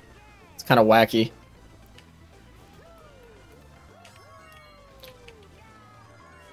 Oh, nice. Victory Thundercloud. Take me to victory. Please? Alright, that worked out. I expected that YouTube guy to be more niche. Bro collected 32 million views over the years. Over the years! You know, I don't think that says very much. You know, there are a lot of people who like, put out videos that only get so many thousands of views. I'll take a look at his YouTube channel. See what's up. Still has over 200k subs, too. Let me see. There is a trend that, like, some channels might actually be dead. Just a robot. Ah, apparently there's allegations, because the first thing I searched in the search bar was just a robot, and then allegations came up, so... yeah, older subs. Okay. Let's take a look at... Okay, well... Let's take a look at their analytics, if possible. Let's go random. Here, hold on. Social Blade YouTube. I'm still subbed to him, Lamau. You might want to ditch that subscription. Just maybe. Here, search per user. Just a robot. Okay.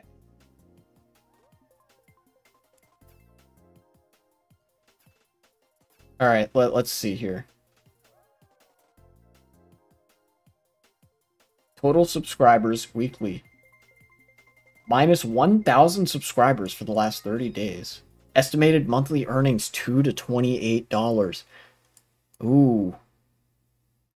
Video views for the past 30 days, just under 7,000. Yeah, this guy's a dead channel.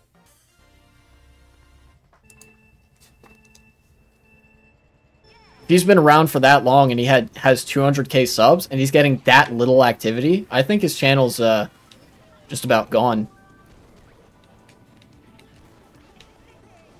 Or if not dead, then like actively on the decline. There are a couple channels like that on YouTube.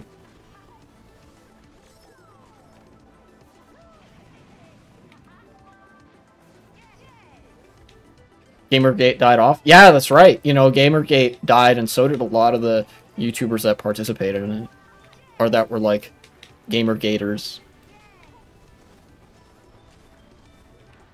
Zato has those 3 red shells. I know they are itching for a chance to use them, so I'm gonna try to outmaneuver them here.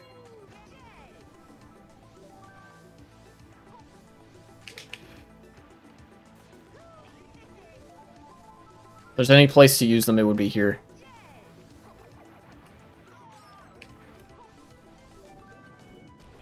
Okay, nope. Looks like he lost his red shells. Used to make so many vids on BuzzFeed. Ooh. Lowest common denominator content. Making videos about, like, BuzzFeed articles. Man.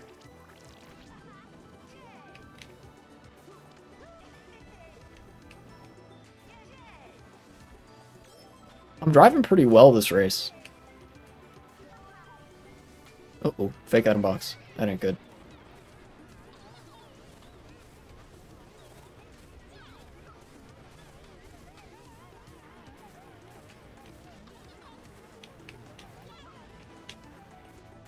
Oh, perfect. This enables me to do this again.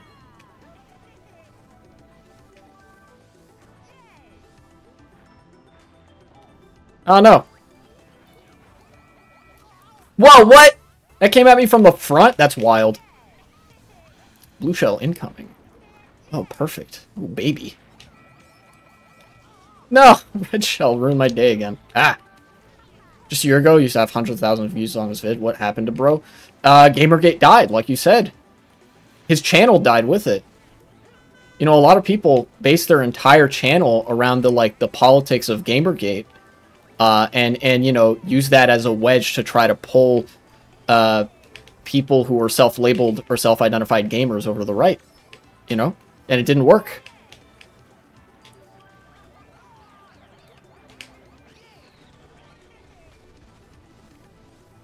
Damn, I've been driving pretty good to get here. Okay, I can't go that way.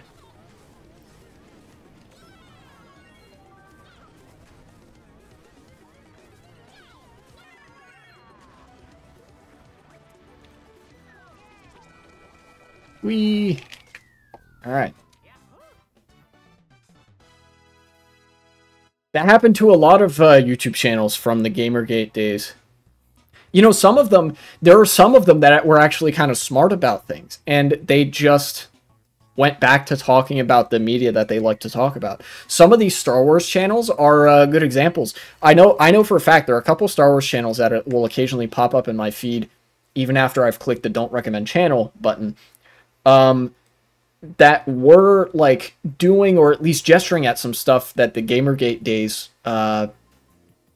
were, like, indicative of. Like, people gesture at, like, the SJWs and whatever. They would sort of more or less go with that narrative, maybe without using the exact words. And now they've sort of realized in order to retain a viewer base, they have to pull back and just talk about Star Wars. And that's not to say that I agree with their opinions on it. I think they still maintain the same ideological underpinnings of the anti-SJW bro, like, crowd.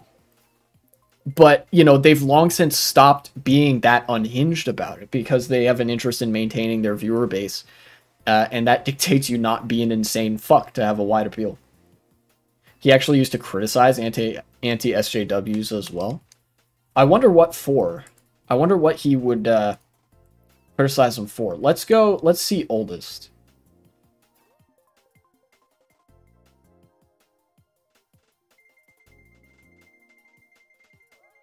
What videos are you thinking about where he talks about that?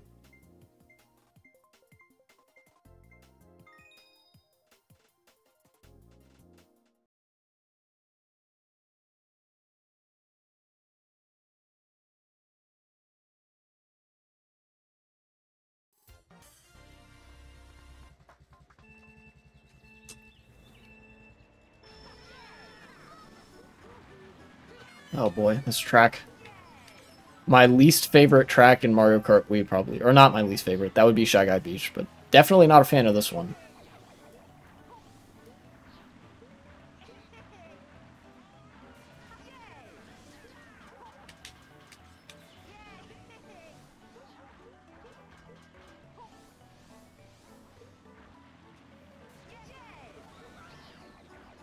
This is one that I found. I remember him making a vid about leaving the anti-SJW community years ago. Interesting.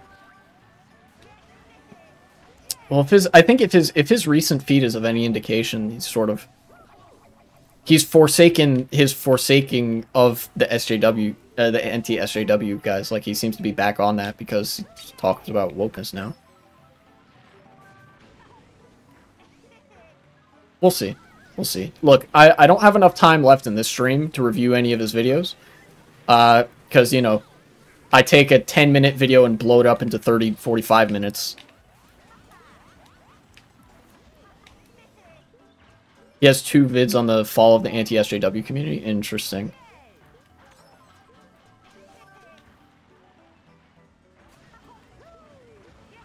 I'd be interested to see what he thinks got them in trouble. Because as far as I know, a lot of what got them in trouble is that they were, like, sexual predators.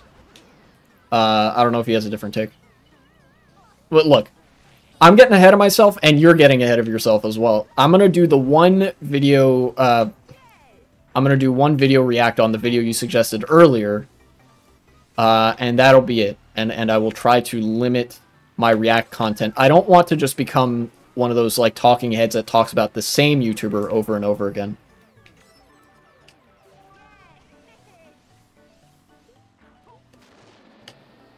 You know, I'm not a drama YouTuber. He thinks they're toxic? Ah, okay. So he probably kept the door open to himself in that sense, because every community is toxic on the internet. That's kind of what makes it the internet.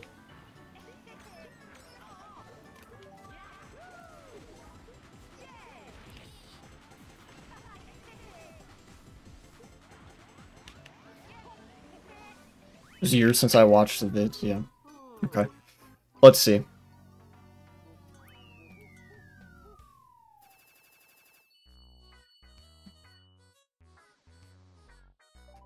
I'll see if I can find one of his Star Wars videos specifically to react to. Unless, did you recommend a specific video earlier? I don't remember. Yeah, no. Star Wars, I guess. Star Wars it is. Yikes. Yikes. Yikes.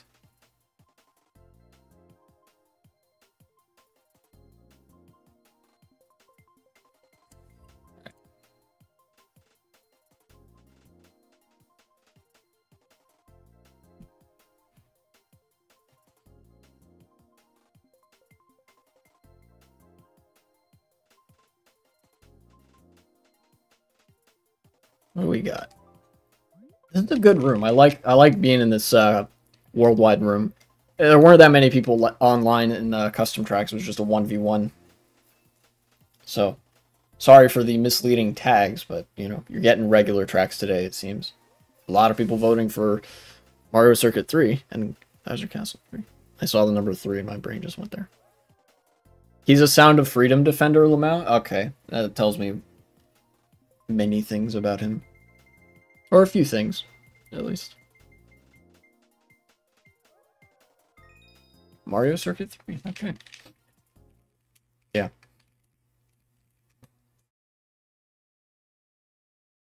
I think I popped a vessel in my right eye a few days ago. It's been stinging a little bit.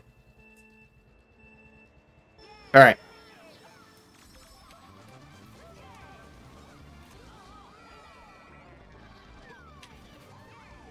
Got him. Silly me. I'm very silly today.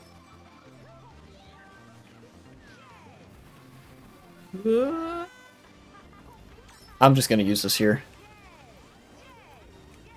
Legend spoke of the man who front ran Mario Circuit 3 the whole time.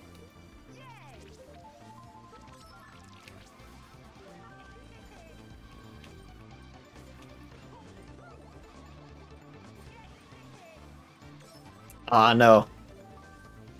Misjudged where that pipe was gonna be. Alright.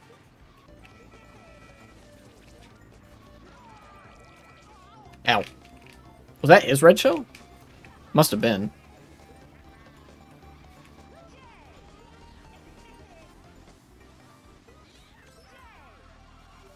Oh, baby. Alright. Probably gonna use this here.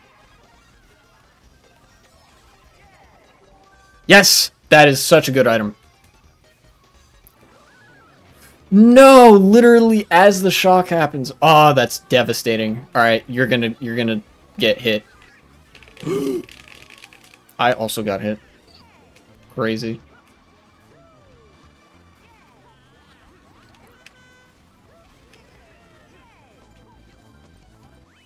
What the f... Wild race, honestly.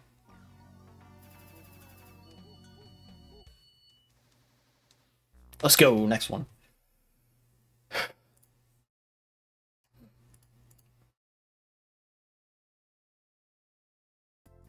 Let's see.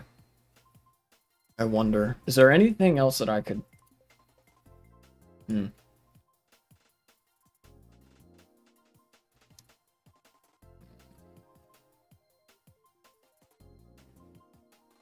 Yeah, no, I guess that's kind of it. I have actually I've been revisiting some of the internet horror trends of the past couple of years that have since like gone out of style. One of the interesting ones is the trollge in like memes, that those incidents and whatever, where there's the troll face shrouded in shadow and whatever. You know, just doing a little bit of trolling, but actually he turns into an eldritch horror monster or gets killed by an eldritch horror monster and all that. There's some interesting scenarios that were created of that. Inevitably, a lot of them felt a bit samey at times, but there are some ones that stand out, and I think that's worth... those were definitely worth revisiting. You know, I think every horror trend has... when you sort of reach the end of that arc, has... stuff like that to look back on, whether it's slasher movies, whether it's found footage movies, analog horror, digital horror, or even just the rise of like horror movies in general, horror books and whatever. There's obviously going to be a lot of slop. There's going to be a lot of stuff that's more or less the same. But then there's some stuff that, like, whatever the medium, whatever the trend, you look back and it's genuinely really good. You know, like good writing, good like stage setting and whatever. Very nice atmosphere. It definitely makes you feel the sort of primal lizard brain emotion of fear and all that, you know? So, you know, that was nice. And some of them even have like social commentary to offer. I remember there was one of those troll face like incident videos that was about an abusive relationship. It was from one of the more popular creators who created this genre of like horror content and all that. And they created a troll incident to sort of recount an experience they had in an abusive romantic relationship. And you know, I thought that was it was obviously not cool that they were in an abusive relationship. That sucks, and I am glad that they're out of that. But it was very cool the way that they represented it in like in art and things like that. I liked it. Basically, is what I'm trying to say. Trying to find very big brain words to say that I liked it.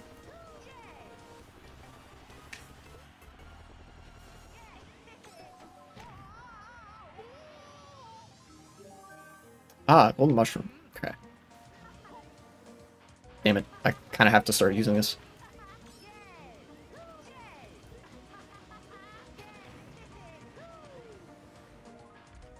Whoa, what in the world? Alright. Single shortcut. No! Unfortunate. Unfortunate.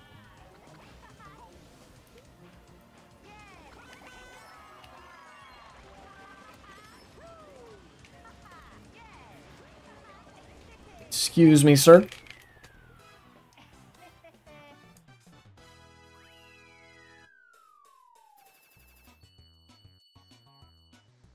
Okay. 10 players. I'll stay in for one more. Sure.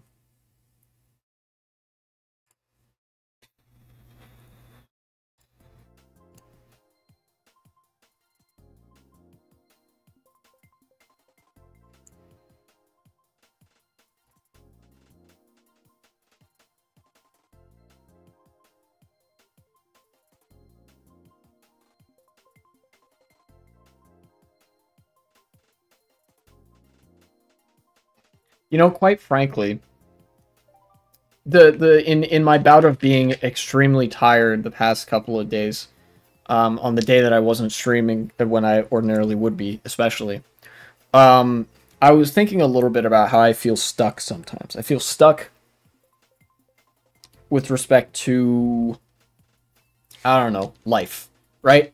In a life sense, I feel stuck. And in some capacity, I had the thought, like, man, you know, maybe I really ought to reevaluate my relationship with live streaming, right? If this is the case. And I definitely want to take the pressure off for myself live streaming in some way. If that means, like, removing any mention of a regular schedule and me just streaming when I have the chance, when I feel like it, that could be part of it. I don't want to stop. I find enough enjoyment in doing these streams that I don't want to stop streaming altogether, I don't think. You know, but I do definitely also need to focus on other stuff. Like, I've been focusing more on finding a job and all that, but it just, in some way, it seems like nothing I'm doing is working, right? Even though I'm trying and you know, I've been introducing new things, new ways in which I'm trying to get out in the world and like, look for jobs and like whatever it is, right? It just seems like none of it has worked out thus far. And it's only been a few months, but that's I guess this is the point where it starts to become discouraging that I haven't seen literally any results from the things that I'm doing. You know? And again, this is kind of why I don't talk to my parents about work, because like we're living in fundamentally different worlds with regards to employment, right? My parents have like a model of having a job that is no longer, that doesn't exist anymore, that I can't get, that I will never be able to get. You know, the stability that their jobs gave them is not something that's possible anymore for me, for any job that I would get. And I have to deal with that. And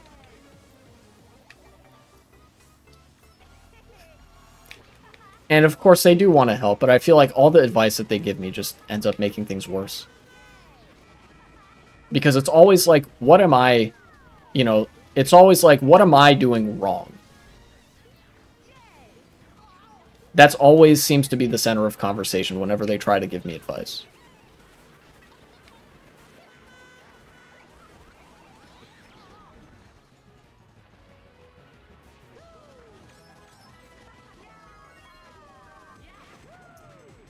And, you know, that sucks. It really sucks.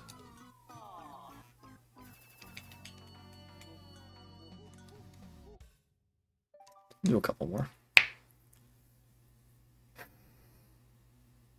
Never mind the fact that I apply to 2 jobs a day and have all the resources, like, up to date on like, my resume, my cover letter, or rather, cover letter template with my work samples and whatever.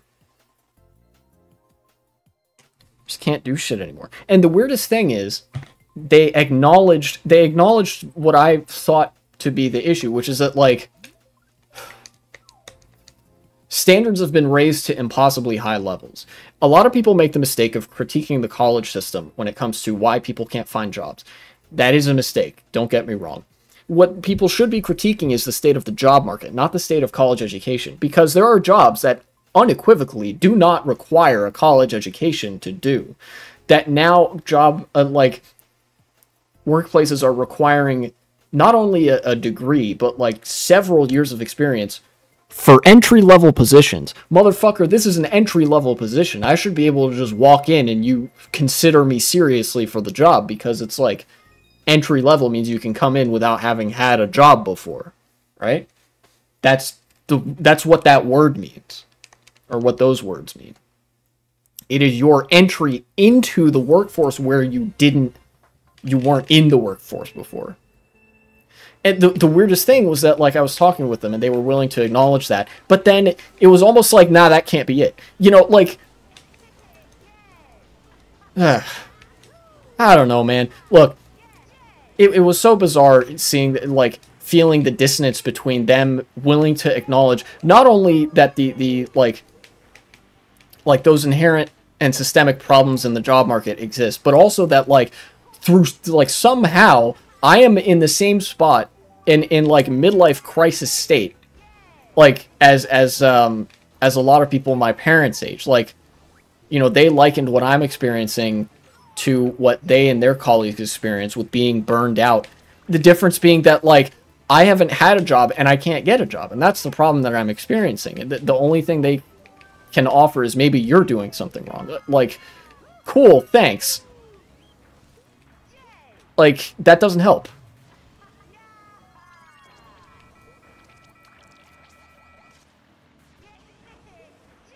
Oh, man. It's just super frustrating because, like, I want to get a source of income, right? Long term, I want to do this full time. But in order to do that, I think there are certain things I need to change, right? If I'm going to do this full time, I need better banner art, which I was planning to draw up myself at some point. But I did also consider going to somebody on my Discord who's a graphic designer and asking them to draw something for me, you know?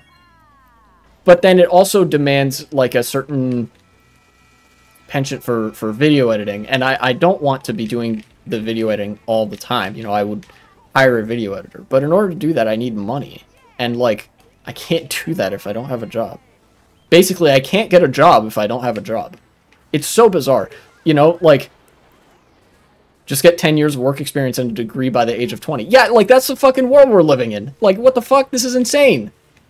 You know, look, I even have, like, experience to suggest, like, anecdotal experience applying to jobs to suggest that when there's a place that genuinely doesn't require any experience, you could just walk into the door and get a job, they will reject me because I have a college degree. I applied to work part-time at my local bookstore. I like being in environments where there are a lot of books, right? Literally the same day, they got back to me and said, sorry, we were looking for a different kind of person to fill this position. Which, of course, I interpret as, like, oh, I'm overqualified because I have a college degree. They're looking for people who are, like, dropouts or just out of high school or whatever. Or, like, potentially are still in college, right? And so I understand that. But, like, that leaves me in no man's land. I'm too qualified to get a retail job. They wouldn't take me. Or maybe at some point I become desperate enough that they would take somebody who's overqualified, and I'm genuinely considering that at this point. But then I'm not qualified enough for, like, a desk job, which is entry level, by the way, requires 0 years of experience, despite the fact that they list 1 to 3 years of experience required on the job application. Like, no, fuck you. God, I may as well just start lying on my job applications. You know, God knows there are enough companies that are lying to my fucking face about the job requirements. Jesus Christ.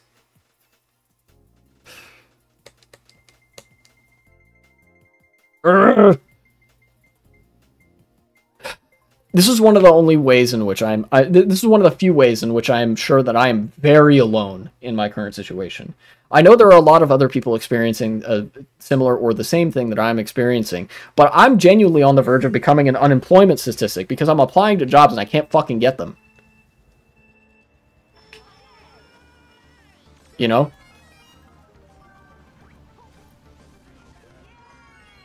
I'll probably just look for more part-time work in the area. Jesus.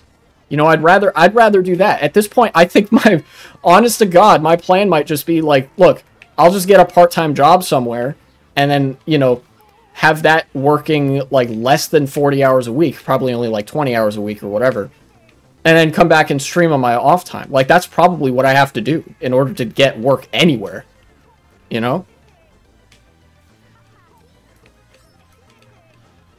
Arguments about me being overqualified for the position notwithstanding, of course.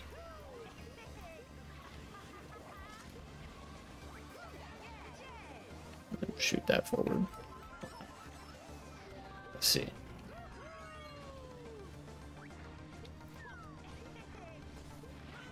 Dang it.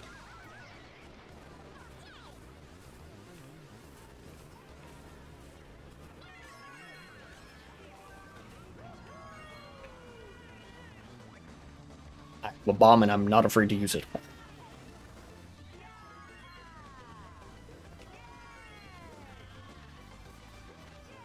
What's up, fuckers? Alright, damn it. Give me this. Alright, I'm gonna use this. I know where I want to use this, but I feel like the shock is gonna happen before then, so I'm gonna chain it here and hope I get something. Damn it, I couldn't chain it. I'll use it here.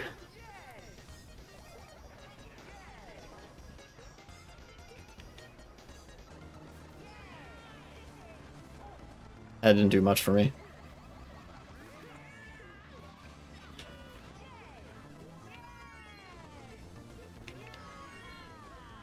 Alright. Pretty hectic races so far. Oh, he hit his own green shell. Poor bastard.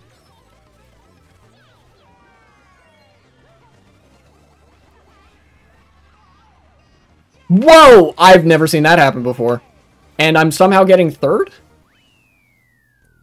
Alright, I will take that.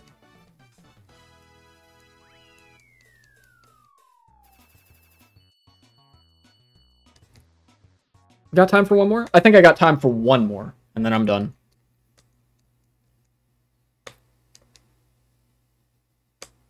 No, somebody unfollowed. Dang. I always get kind of sad when somebody unfollowed, because it's like the opposite of somebody finds me interesting. It's like they hate me now.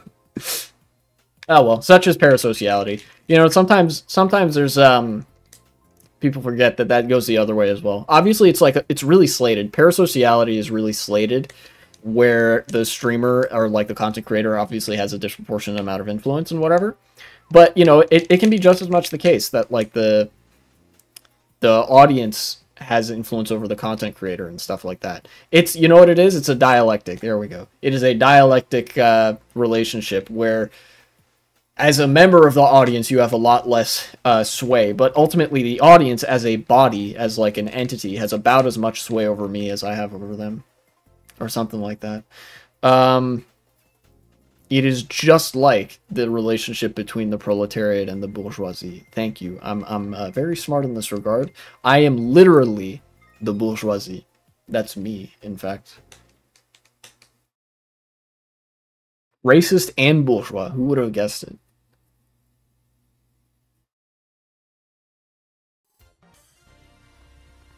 Geyser Castle.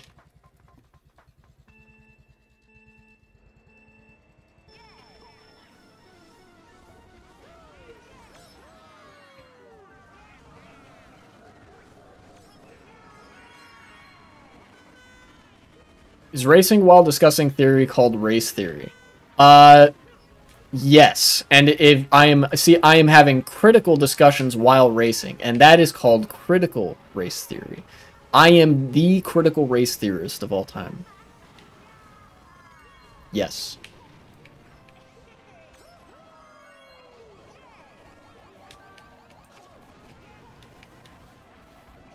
I don't know if that green shell's gonna do anything for anybody. Oh, dude, that Birdo player, that Wee Wheel guy, is so nice. He could have completely destroyed me with those green shells at various different points.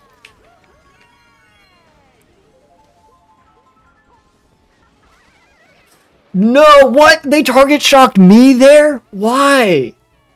Why would you do that? What? I genuinely don't understand. Unless somebody is watching the stream and they're stream sniping.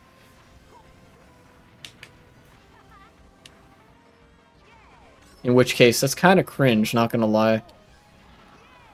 Because that's like, why do you choose to do that? Alright, I'm gonna use this here, I think. Give me this. 3 red shells, okay. So far, so good. I'm gonna throw this one here. That didn't go anywhere. Okay, great. So 2 of my 3 red shells just died. Something I remember was that robot dude was a Bernie bro. Ah, interesting. And I think actually that represents a massive failure of the Democratic Party, actually. I was talking mad shit about the Democrats earlier, and I will continue to do so. You cannot stop me from this. This is my prerogative as a leftist. Yeah, you know, a lot of people like that. A lot of the anti-SJW types and the, like, people who would otherwise be, like, rabid conservatives or libertarians even. Yeah, he's a libertarian. Are actually just, like, terminally economically frustrated. There's a really good Politico article about this that interviews, like, a Trump supporter who's in his late 50s. And he's all over the place politically, unless you consider a single sentence that he says very early on into the interview, and it consists of 2 words. I'm pissed. That is the politics of a lot of people, honest to God. You know, that's like where their understanding of politics and ethics sort of begins and ends, is that they are pissed because they understand as much as their life is getting worse. They can't connect the dots beyond that because the average American is a retard. But that much you can sort of reach them on. And Bernie Sanders is so popular with literally everybody because he's willing to do that populist messaging. He's willing to actually reach people where they are in life and say, hey, look, you know, the political system has hung you out to dry, and that's not okay. And I intend to fix that. I intend to go into, like, my Senate office. This is why he keeps getting reelected by such massive margins in Vermont, despite there being a lot of Republicans there. And he actually puts his money where his mouth is, and his policy prescriptions are consistent with somebody who actually intends to deliver and make somebody's life better. And he's really good at communicating that, too. He's really good at communicating with people in a way that doesn't make them feel like they're stupid or that they're beneath him or something like that. You know who else is good at this? Trump. Trump is good at being angry and belligerent, which a lot of these people are. So they look at Trump and they say, he's just like me for real, for real. They'll look at Bernie and think, he reminds me of my grandpa and he cares about me. You know what? Ultimately, what has been losing the Democrats a lot of ground in the abstract with like independents and even conservative-leaning people is that they are fucking institutionalist snakes, right? And they are so unwilling to say anything that isn't the system works that, like, of course people are gonna hang up their coats and be like, all right, fuck it, I'm out of here. You know? In fact, the Democrats have put more political capital towards snubbing Bernie and making it evident that he is not representative of the broader party than they have towards any other policy-making venture that I've actually seen in my lifetime that does anybody any good. And ultimately, I think these people still can be reached. You have to, first, obliterate the Republicans. Get them out of here. Ban them from the ballot. Do all that shit. And second, embrace populism. Full on. Just go full-throated, full tilt, populist shit, proletarian revolution. Maybe not that far. But, like, embrace populist rhetoric that indicates that you are going to break the rules. You know, what I said about the Democrats, like, slavishly adhering to the rules is like they've constructed these rules for their own benefit so they can point to them as a reason to do nothing. Obviously not every person there in the Democratic Party isn't responsible for this. The ideology of liberalism is, and all of its adherents share the blame. That's sort of how to bridge that gap between the anti-SJW Bernie bros, the rare few of them that still exist, the median voter, as it were, and the Democratic Party. But the Democratic Party is unwilling to do that because it would mean compromising their dedication to fucking institutionalist, like, liberalism. Yeah, liberals are fucking allergic to populism. And the one time they engaged in it recently, they won in a blowout victory. How did Zelensky get so popular in Ukraine? He ran a populist campaign against corruption in government, and people voted for him in a landslide, even though he's a liberal. I have ideological disagreements with Vladimir Zelensky, but he is populist, and that makes him, just on its face, makes him leagues better than anything that the Democratic Party could muster at the federal level in this country. Anyways, that's all I got for stream today. I'm gonna go see who else is live right now. Magi Gaming. Wow, Cody Schwab. All right, let's raid Cody Schwab. I am a Cody Schwab orbiter, you might say. I'll see you when I see you. I don't know how much I want to commit to the the continuing structure of like a live stream every other day. I'm getting very tired, and I don't know what to do with myself sometimes. We'll see. I'll be back soon enough. You'll definitely hear about it.